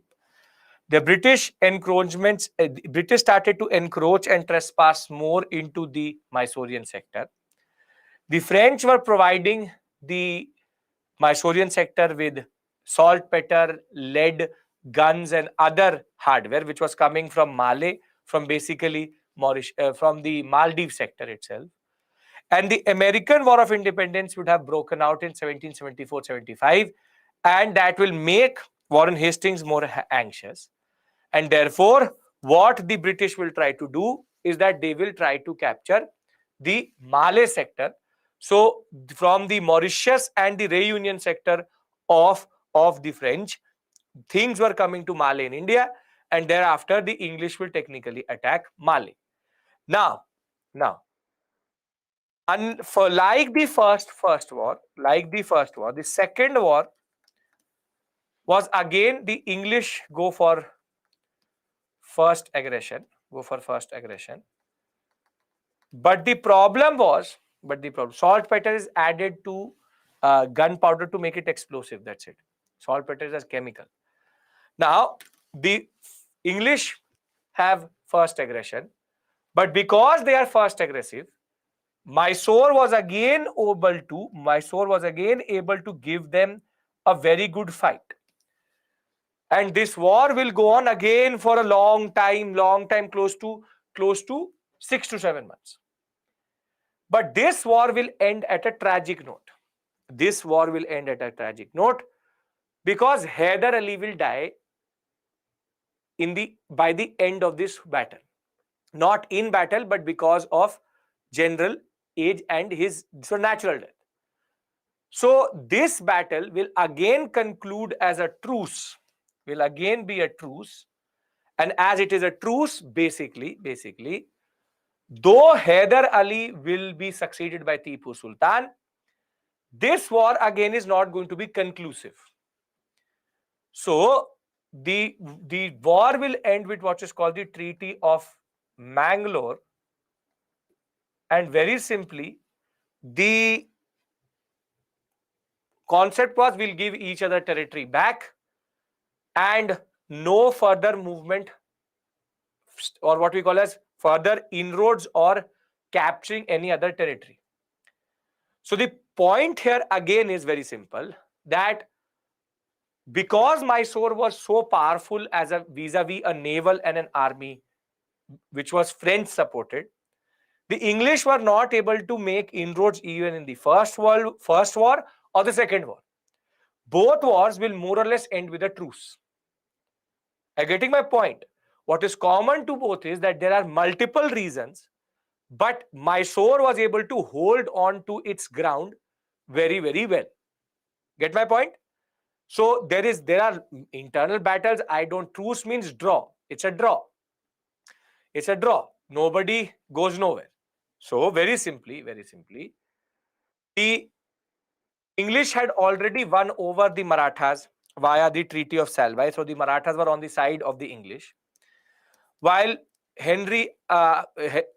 the English will be able to defeat Hyder Ali at Porto Novo under Coote, the English will also bribe the Nizam to give them the Guntur sector in the northern Sirkaz itself. French help under Suffren will arrive in 1782. Skirmish will continue. There will be two battles and there will be two setbacks, though it was technically a truce, that Hyder Ali will die in 1782 and Suffren, who was technically helping Hyder Ali, will be also recalled back. The Treaty of Mangalore will call this battle a truce itself. They will give each other the basic things back. British will pledge neutrality when there will be a war between the Carnatic or the Marathas or the Mysore sector itself. And this was the last major treaty in which the British signed it vis-a-vis on equal footing. When Suffren is the French officer who was helping the Mysorean sector. Simple point is, till this point, Mysore stood its ground, and Tipu Sultan, who succeeded Hyder Ali, was still the only viable person who could actually defeat the British as of right now. Marathas are there, but they're already in an agreement with the Mysore sector. So the second battle was very simply based again on no real conclusion. So second battle clear? Second battle clear. Okay. Now what I'm going to do is, see, I'm going to do one thing. I have to do 2 more wars and then I have to go to Sikh. I'll give you a 5-minute breather here and then we'll go until 9:30 back to back. Because if I go till 9:10 and then give you a break, makes no sense. I'll give you a 5-minute breather here. If you want it, you can take it. If you don't want it, separate the show altogether. I can give you a 5-minute breather here. Then we go to the other two and then we have to do 5 wars after this. You want it? Yes? Perfect. So I give you a 5-minute breather here. Just think about the first and the second. I will give you the mind map in the end. Don't worry about that. Perfect. Great. So 5 minutes. We'll be back at 8:50.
Welcome back.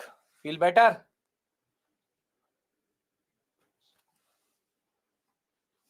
Have the strength for now 5 more wars. Yes. Very good. Last 5.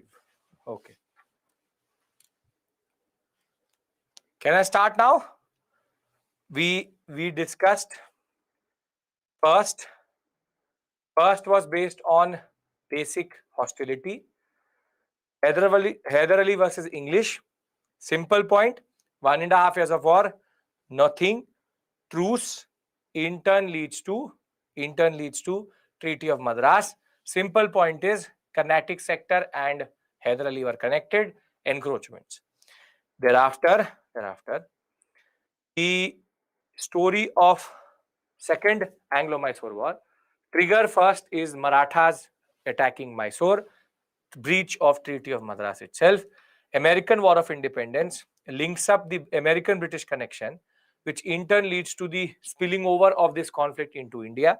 They will again fight. Small battles are going to happen. Borto Novo. Suffren is the one who was helping from the French side, Hyder Ali. Hyder Ali will die and Treaty of Mangalore will be signed and the Suffren will be recalled back. So the French support will be wavering a little bit. There's actually no detail which you need to go further. Can I go to the third and the fourth? Because third is the most important. Fourth is already sealed. Yes. As a one thing, ironically, guess how many questions have come in the examination out of this area?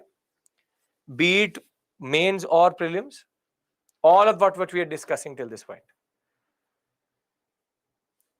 In prelims, 0. 0 questions have come till this point out of wars. In mains, 1 question. Past 6 years. That too tangentially. So very simply, don't worry. UPSC also doesn't care. You just have to sit here, enjoy the movie and move on. Getting my point? What today's class is or what Friday was is just going this day. Tomorrow, from tomorrow onwards, we do something which comes in the examination. Right? Okay. Yeah, UPSC is actually concentrating on the national movement, but unfortunately, I can't go there straight. Third, Anglo-Mysore. Now, third Anglo-Mysore is the most interesting out of this whole set. Because now the ruler is Tipu Sultan.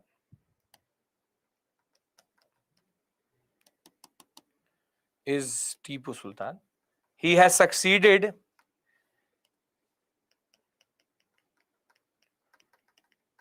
his father Hyder Ali.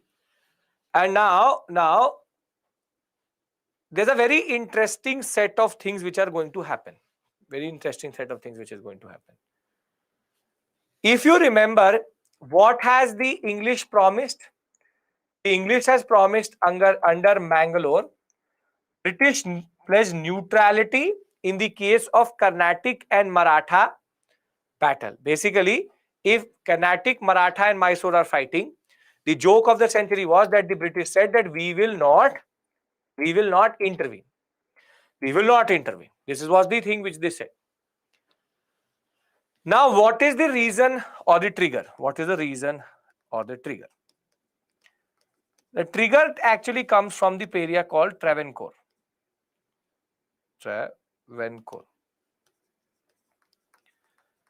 See, Travancore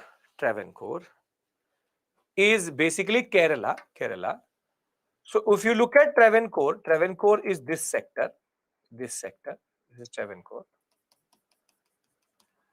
Now, technically, Cannanore and the areas around it are very simply technically under Mysore. So there are 2 areas which were there, Jalkotal and Cannanore. Jalkotal and Cannanore are 2 very important sectors within this area. We already know that because Cannanore was under under the Portuguese. And at Jalkotal and Cannanore, the Dutch were also sitting. But the Dutch were now getting bored in India because they saw that there's no point controlling in the Indian sector itself. So what happens is that the Dutch were ready to sell Cannanore factory and the Jalkotal factory to anybody who wants to buy. Now, basically, if anybody has to buy these two areas, Cannanore or Dutch, it technically comes under Tipu Sultan, because Tipu Sultan accepts this area as like a feudatory, that basically these areas are under my sovereignty. But what happens is that Travancore buys these two sectors, Cannanore and Jalkotal, from the Dutch without the permission of Tipu Sultan. And this will bring Tipu Sultan and Travancore at a juncture wherein there is conflict. So Travancore purchased Jalkotal and Cannanore from the Dutch in Kochi. And since Kochi was a feudatory of Mysore itself, Tipu considered that you are doing a deal about these three areas which are all already under me, Jalkotal, Cannanore, Kochi, all three under me, and you are buying two territories and you're doing it in Kochi itself without asking me. And now Tipu Sultan will say enough is enough, and he will declare war against Travancore. And now the British, who are sitting in the sideline like this, will find a reason. They'll be like, okay. They will say, Travancore getting harassed by Tipu Sultan. British cannot accept injustice. And British will say, Marathas, Carnatic, Hyderabad, let's go and save Travancore. The concept is not to technically save Travancore. It should technically harass Mysore. But the simple point of the matter is, as soon as Tipu Sultan will attack Travancore, English will say, no, injustice, mere hota. They will say, Marathas, come on. So they will all sit on the same bike and go and attack Mysore. They will say, justice needs to be served. We will side with the Travancorean sector because Tipu Sultan is a tyrant. We need to fight. And basically, English will use the Travancore pretext to fight Tipu Sultan. And the Marathas and Carnatic and Hyderabad, all three were also ready to fight. Very simply, Marathas, the Mysore sector, rather Marathas, Carnatic and Hyderabad sector saw Mysore as a cake. That if the English cut it, they will also get a piece. So the trigger to this story is actually not even where the English were involved. English had no relationship with Travancore. English would not have even been able to know who Travancore is. But they were like, no. Injustice being served under English. No. And they all went into this context. Now, this battle is important because though Tipu Sultan gave a lot of resistance,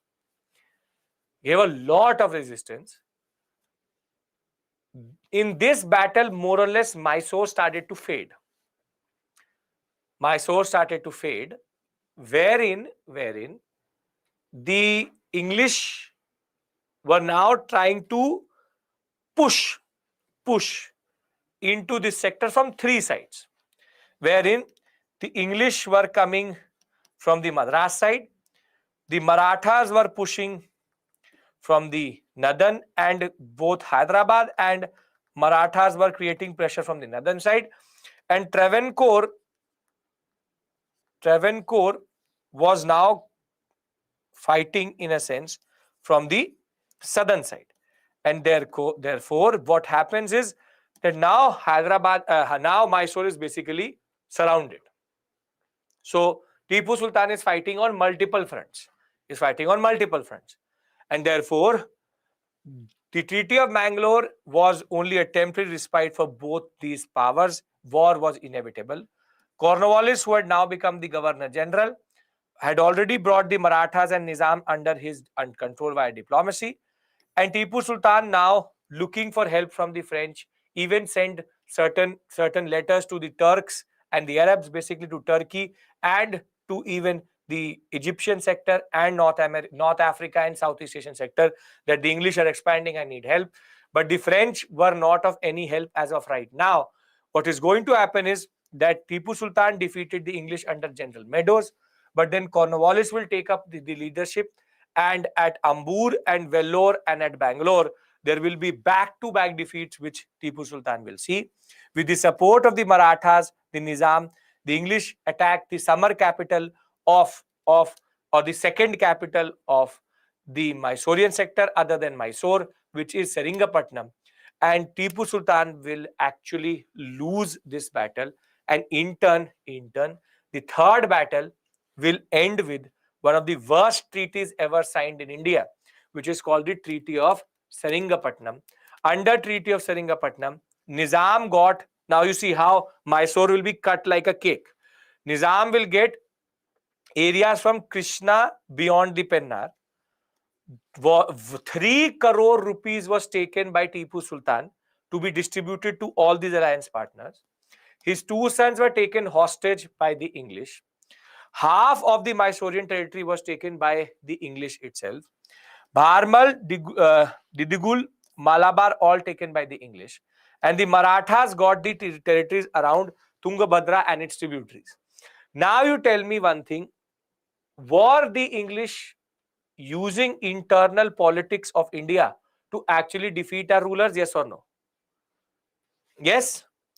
If you look at it, we were so engrossed in our infighting that the Marathas and the Nizams did not realize what they were technically doing. The only resistance to the English was gone. And the Treaty of Seringapatnam more or less is considered as the seal of Mysore, actually more or less the fate of Mysore more or less sealed in that regard. However, still Tipu Sultan was ready to fight it out with the English. And that is called the Fourth Anglo-Mysore War.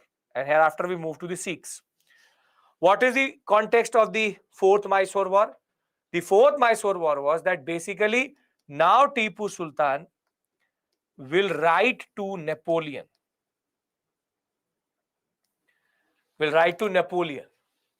Napoleon at this point of time had emerged as one of the greatest leaders of the French and the French Revolution.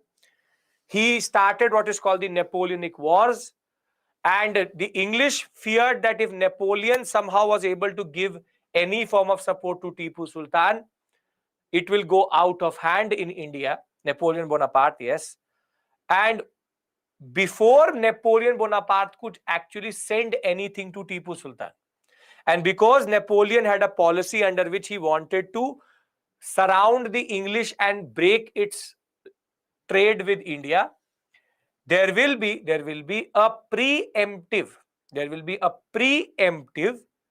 what we call as strike on Mysore from naval help. If it could come to Mysore, they will actually going to preemptively attack Mysore. And the fourth Anglo-Mysore War, the whole Mysorean territory will be occupied and Tipu Sultan will be martyred. So the context is very, very simple, wherein the English and Tipu Sultan both used the period between 90 and 99, 9 years to recoup their losses. Wellesley by this point of time had become the Governor General in India, and there was a major war which was broiling up in Europe, which is called the Napoleonic Wars itself. And when Napoleon landed in Egypt, there was a plot that Russia and France will help the French enter into the Indian subcontinent, and Tipu Sultan is going to help. There was a lot of communication between Tipu Sultan and Napoleon, and Wellesley, in order to prevent an alliance between Tipu Sultan and France, will rather what they will do is that they will preemptively go for a war. So the war will begin in 1799 April, and basically today in 1799, exactly today, April 17th, 1799, the war will begin, and it will end on 4th May 1799, with the fall of Seringapatam, the English were again held by the Marathas and Nizam. Tipu Sultan was defeated first by Stuart and then by General Harris. Don't need to care, don't need to learn that. Tipu Sultan was then killed before the French could reach him or give him any form of help at Vellore. In 1799, the English had already more or less got everything by the Treaty of Seringapatam, but at the Battle of Seringapatam under Arthur Wellesley, Tipu Sultan will lose his life. The Nizam will get the Gutti and the Guramkonda sector, and English will get the Kanara, Wayanad, Coimbatore, Devapuram, and Seringapatam sector. So the coincidence of this story is that it was exactly today where 1799 that Tipu Sultan actually lost everything, and India's last hope was also lost with him. Can I give you the mind map and consolidate everything, and we can go to Sikhs? Yes? Can we do this? You promised you have to be right now. A little bit. Yes, very good. Perfect. So let's summarize the three wars. Let's summarize the three wars, or rather the four wars. Anglo Mysore wars. Whatever I'm writing on the screen is more or less enough. This actually is easier than if you look at Marathas and if you look at Mysore, Mysore is much easier. So first, I'll give you an ingenious way of actually learning these four wars. First, second, third, fourth. Trigger.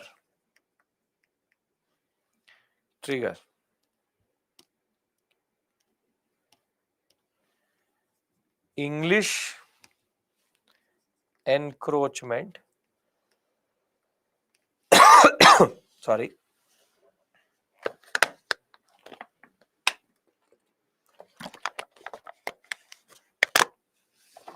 English encroachment of Carnatic. No, not.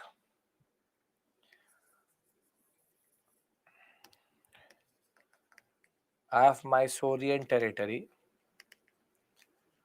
via Carnatic fought between Hyder Ali versus English. Outcome, truce, and it is Treaty of Madras. There's a trigger. No, not trigger. There's a trick. I'm saying trigger. There's a trick to learn these three names. Madman Siri, Madras, Mangalore, Seringapatam. These are the three treaties of this war. So remember Madman Siri, you will always remember it. Madras, Mangalore, and Seringapatam. Right. So truce, Treaty of Madras. Then, what was the reason for the second war? Second war is related to true triggers. Maratha attack Mysore. Madras treaty breached. And American War of Independence. Hyder Ali versus English.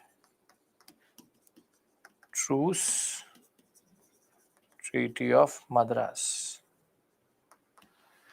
Third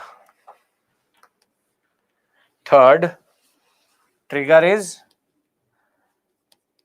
Travancore. Oh, sorry. I've written Madras, Mangalore.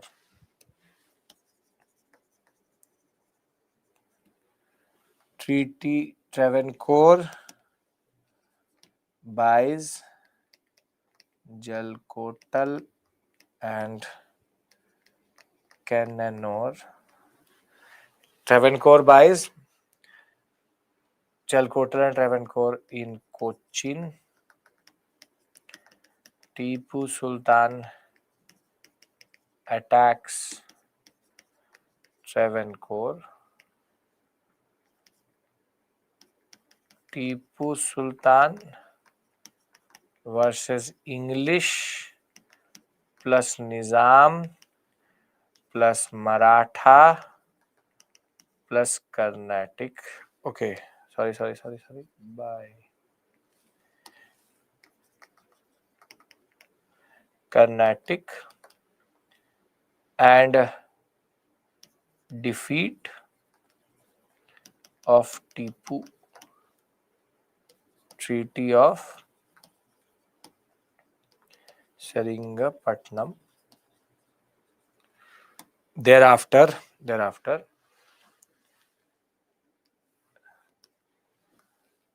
Napoleonic Wars, communication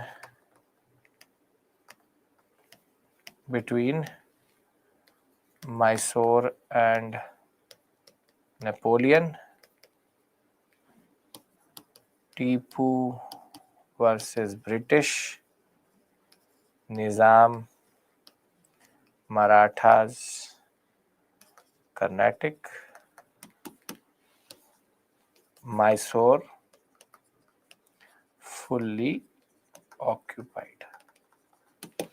Done. Nothing of this is given in the NCERT, so don't look for it. Whatever I'm giving you is out of multiple books.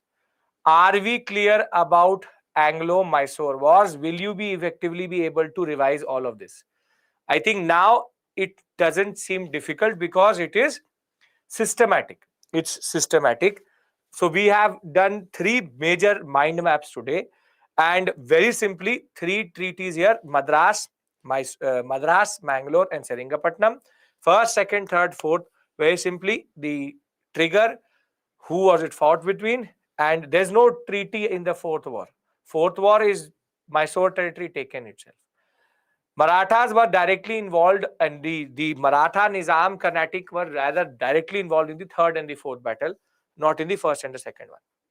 Who won the fourth? You tell me who won the fourth. If Mysore was fully occupied, who won? English won. Tipu Sultan's son were killed. Rather, one son was left, but his one son was killed. He was killed himself. Can I move to Sikh and we end this story today? And tomorrow we go to subsidiary alliance. Come on, can we discuss Sikhs? Perfect. So I told you this is the last leg. We've been doing this for now 2 classes, close to 7 hours of this. As I said, the questions are not coming from this area, but I hope still, even if questions are asked, you are now capable to write answers, and at least you are capable to revise yourself, because that is the most important thing which is there for me, which is using these mind maps. You can actually revise quickly and understand everything quickly. Yes, great. Okay.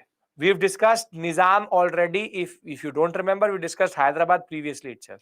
Nizam ul Mulk Asafja. We discussed the wars itself. We discussed the civil war itself. Okay. Why Marathas did not fight properly in the first and the second, though they were the trigger, it was not there. Okay, let's talk about the Sikhs. Now, when you will do medieval with me, I will tell you the story of how Sikhism rises. And basically, it's between the 2 major religions were conflicting in the Punjab sector. So you have Hinduism and Islam. Punjab already in flux. So Guru Nanak is going to rise as a middle path there, and Sikhism as a religion will emerge. Sikhism is an interesting religion when it comes to how it challenges the caste system, the Varna system, all forms of discrimination. But the problem of Sikhism was that by the end of its history, by Guru Gobind Singh, they were in a major conflict with the Mughals. And therefore, the last living Guru, Guru Gobind Singh,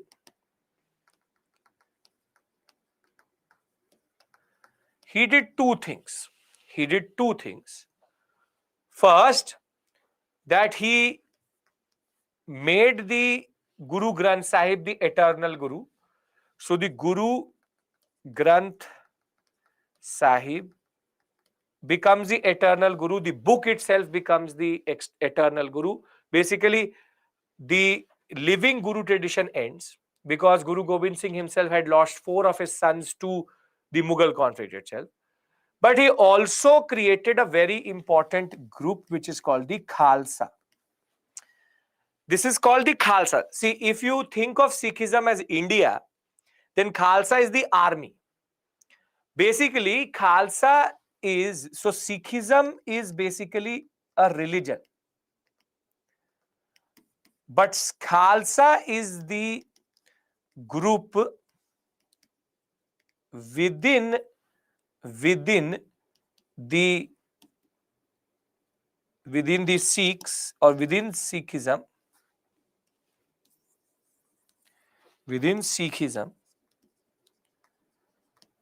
which protects it.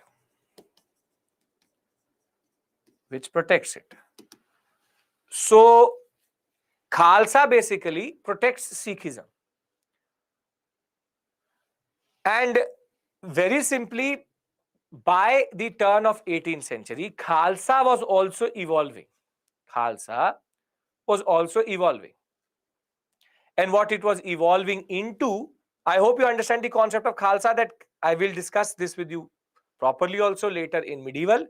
But Khalsa basically is the one which protects Sikhism as a religion from any form of external threat. So the religion is protected from the Khalsa by the Khalsa wing itself. Think of it like a wing within Sikhism which protects it. Get my point? What is the Khalsa? Because Khalsa is not what we're discussing. What we're discussing is successor. So what happens is that, one second, what happens is that the Khalsa starts to evolve. And what it evolves into, and a lot of you would know about it, is called missals. Missals are basically democratic military brotherhood, in which basically the whole Punjab sector was divided into 12 missals. 12 missals, wherein think of it like the Maratha Confederacy. You know the Maratha Confederacy? The Bhosles, the Scindias, how they were divided? Same way the Khalsa has evolved into 12 missals which control they control the sectors. So you have the Aluwalias who control a certain area, the different families which together divide or control what is called a military brotherhood with a democratic setup. The Sikh community had come out of the Mughal Empire itself. We know that it is a rebel state. We know that it was protected by the Dal Khalsa or the Khalsa, which protects it and its identity. And it had further consolidated into these basic brotherhoods. Think of it. Do not remember. No. Very good question, Rashmi. Very good. The simple point is that they divide the whole Punjab sector into 12 different areas. Now, as a political setup, is this very good or efficient? Tell me. If you have 12 different setups fighting or having conflict with each other or pushing for each other's territory, it's not a good system. Very good. And this is the problem. Because the missile system was based on these designated areas, there was a lot of internal conflict which was happening between these missils itself. Now, very simply, one man will realize this. And his name is Ranjit Singh. Maharaja Ranjit Singh was one of those personalities who realized that the Khalsa and the missile system was becoming more or less redundant. And therefore, Ranjit Singh will start to consolidate the Punjab sector into one political setup, which is going to be called as the Punjab state. It is going to be called the Punjab state. So Ranjit Singh, by the end of 18th century, will start to consolidate these disintegrating fighting missiles itself, and he will create a Punjab state which through the policy of blood and iron. Blood and iron means that if you don't agree with Ranjit Singh, he will then subdue the missile itself, and he found a way to defeat these military brotherhoods and make sure that they can all be brought together. And from basically, Ranjit Singh is a Sikh leader who is considered comes out of one of these missiles itself. He was the one who starts to consolidate everything. He starts to consolidate everything. He comes out of the missiles itself and realizes that the missile system doesn't work. So he starts to consolidate, and via consolidation through a very harsh policy of making sure that anybody who rebels is quenched, he will first be appointed as the governor of Lahore by the ruler of Afghanistan, Zaman Shah, and later he will usurp power. He will even conquer Jammu and Kashmir sector and Amritsar. But the most significant thing, which Ranjit Singh did, see, we understand this. He started Khalsa. Khalsa became missile. This much is no issue. Come on. This much is no issue. Yes. Now, from the missile, the problem is disintegration and degeneration. Now, because there is disintegration and degeneration, there is no way that Sikh state can survive. So now rises the person called Ranjit Singh, and Ranjit Singh now starts to consolidate. Missiles are not like regiments, like states. So he now starts to consolidate. Whilst he is consolidating, he starts to control the Punjab sector. He comes from the Sukrachakriya missile. So he consolidates the Punjab sector. Then he is able to take the Jammu and Kashmir sector also. He is able to take parts of Haryana also. He is technically expanding. Now, the most important thing which he does is that whilst the Punjab state is expanding, you have the British also in this area. So rather than fighting with the British, he goes into an agreement which is called the Treaty of Amritsar, or the Treaty of Perpetual Friendship.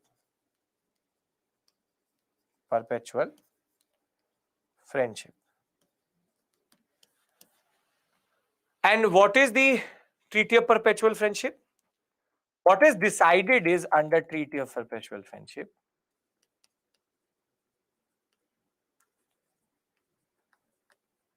that the Satluj River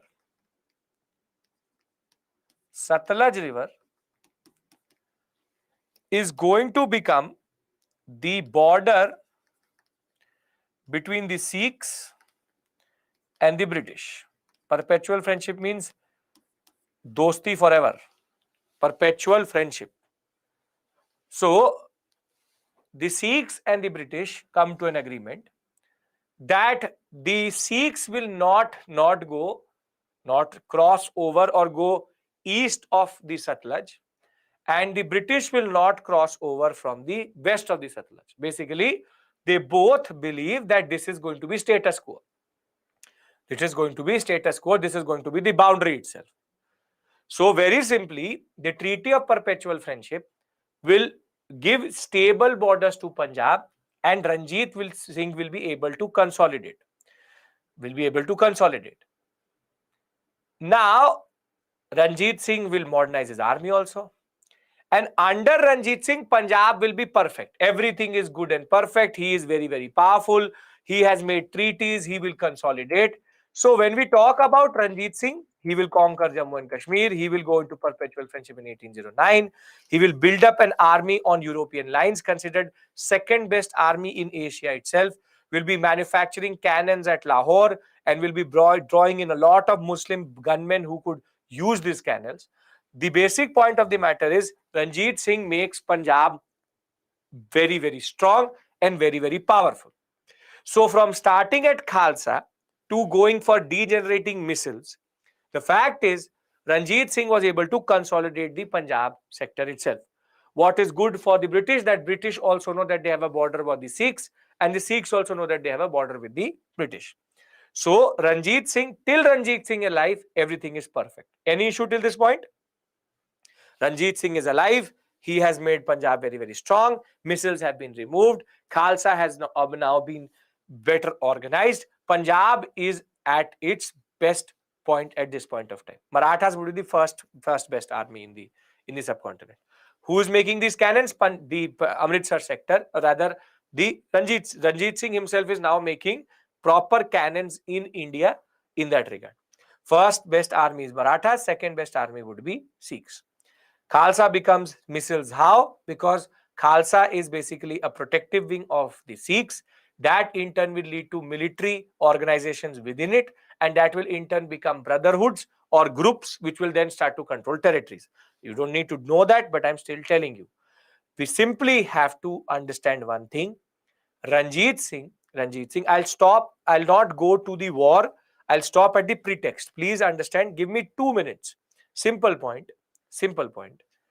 Can we agree that Khalsa has become missile, has now been consolidated by Ranjit Singh? Can we reach till this point? That is it? This much you understand? Yes? Okay, very good. Now, simple last point. Now Ranjit Singh will die. Ranjit Singh will die.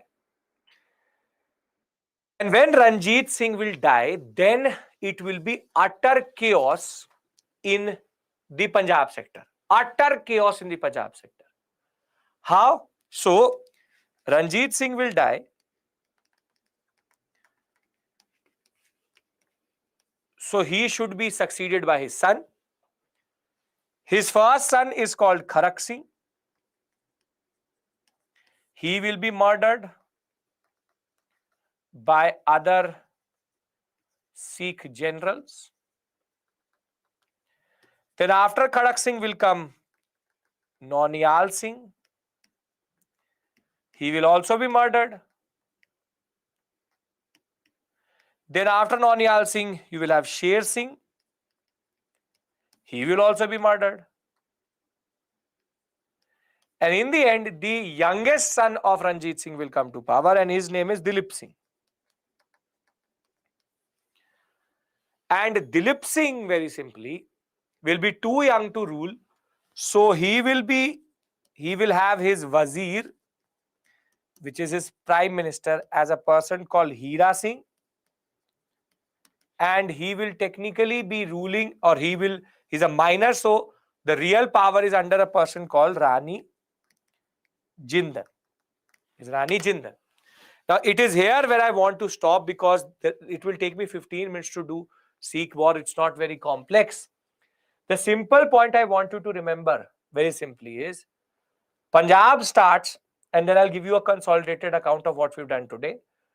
Punjab starts as a Khalsa, then becomes a missile based on groups controlling certain territories. Ranjit Singh consolidates it. But Ranjit Singh is followed by back-to-back his sons being murdered by military generals. And the last known ruler which you need to remember for 24 hours is Dilip Singh, Rani Jindal, and Wazir, who is Prime Minister, is Hira Singh. Can we remember this much till tomorrow? And I'll tell you the first and the second Sikh wars. Yes? Rani Jindal is Rani, male, female, right? Okay. So, what have we done today? What have we done today? We'll talk about the war. Very simple wars they are. Two wars are there, simple, very simple. First is going to be Lal Singh is a person who will say that I want to be Wazir. So he will go to the British. The British will say, okay, you cross the Satluj. He will cross the Satluj. Lal Singh will not fight. And that in turn will lead to the Sikhs getting defeated. First, they will sign what is called the Treaty of Lahore, from which Jammu and Kashmir will go. Then it is called Treaty of Bhairawal. And then the second is going to be when the Sikhs will realize everything is lost, they will come back and fight. It's a very simple war, not very complex. Let's try to consolidate everything and then we take break for today. Simple, very simple. what have we done? First, we did Carnatic, and I'm repeating myself. First, we did Carnatic. Now, we discussed Carnatic vis-a-vis how there was first the Austrian War of Succession, then the internal civil war, third, the concept of what we call as the 7 Years' War. Then we moved to Bengal. Bengal was linked to the Black Hole incident, Sirajuddaulah, Mir Jafar, Mir Qasim, then the alliance, and then Inter leads to Battle of Buxar, Diwani rights. Today we've discussed a very important concept, which is Marathas. Marathas, we discussed Balaji Vishwanath, Balaji Bajirao, Balaji Vishwanath, Bajirao, Balaji Bajirao. Thereafter confusion, Madharao the first, then Narayan Rao, but killed by Raghunath Rao, then by Madharao the second. First battle, second battle, third battle. First battle based on Raghunath Rao bringing in the British itself. Second battle based on the internal conflict, Holkars versus Bajirao the second and Scindias. And third battle when everybody realized it's already lost. Then we did Mysore. Hyder Ali, Tipu Sultan. The basic point is French support. First is based on checking Hyder Ali, which he does, truce. Second is based on the concept of the American Civil War, American War of Independence, not Civil War, American War of Independence, and the Marathas fighting the Mysorean sector, breach of Treaty of Madras itself. Again, a truce, but Hyder Ali dies. Third, Tipu Sultan, based on Travancore taking Jalkotal and the Cannanore sector. That will lead to the Nizam, the Carnatic, the British, and the Marathas fighting with Mysore. Tipu Sultan's son are taken hostage. Treaty of Seringapatam, worst treaty itself. Then Napoleon connection. Fourth battle, Tipu Sultan will be killed. Mysorean sector will be fully taken over. And we've discussed Khalsa, Misl, Ranjit Singh. And last is Dilip Singh and Rani Jindal fighting with, or Rani Jindal and Hira Singh. Any issues? No? If you've understood the concept, you've understood the story, revise, it will come to you. Right? Tomorrow, what we do, now listen to me. Tomorrow, what we do is we'll discuss this war, 2 wars. Then we have to do very important module. We will do subsidiary alliance. We have to do the concept of doctrine of lapse. We will also do the concept of the judiciary, the ICS, and tomorrow I will give you my own article on the police, where I've written it when I was in St. Stephens, when I was in my master's. It's on the police, on how the police organization is there, so that you can study and understand the evolution of the police itself. So police, ICS, judiciary, and very surely tomorrow we will enter into economic policy of the British. Done, everyone? Understand it? Great. So if you don't have a question, have a very, very good day and a very productive day. I will see you tomorrow, same time. Don't be late and just consolidate this area. I hope everything is making sense. The pain is over tomorrow. I will give you a trick to learn all the words also. Thereafter, it's much more theoretical, understanding based, and much, much more interesting than this. But these are also interesting. If you look at it, you would not find it in any book. You will not find it in one book at least. So you just create a certain understanding in that regard. Yes, great. Thank you. Take care. And the SME is there for the next half an hour to answer any of your questions. Thank you. Bye-bye.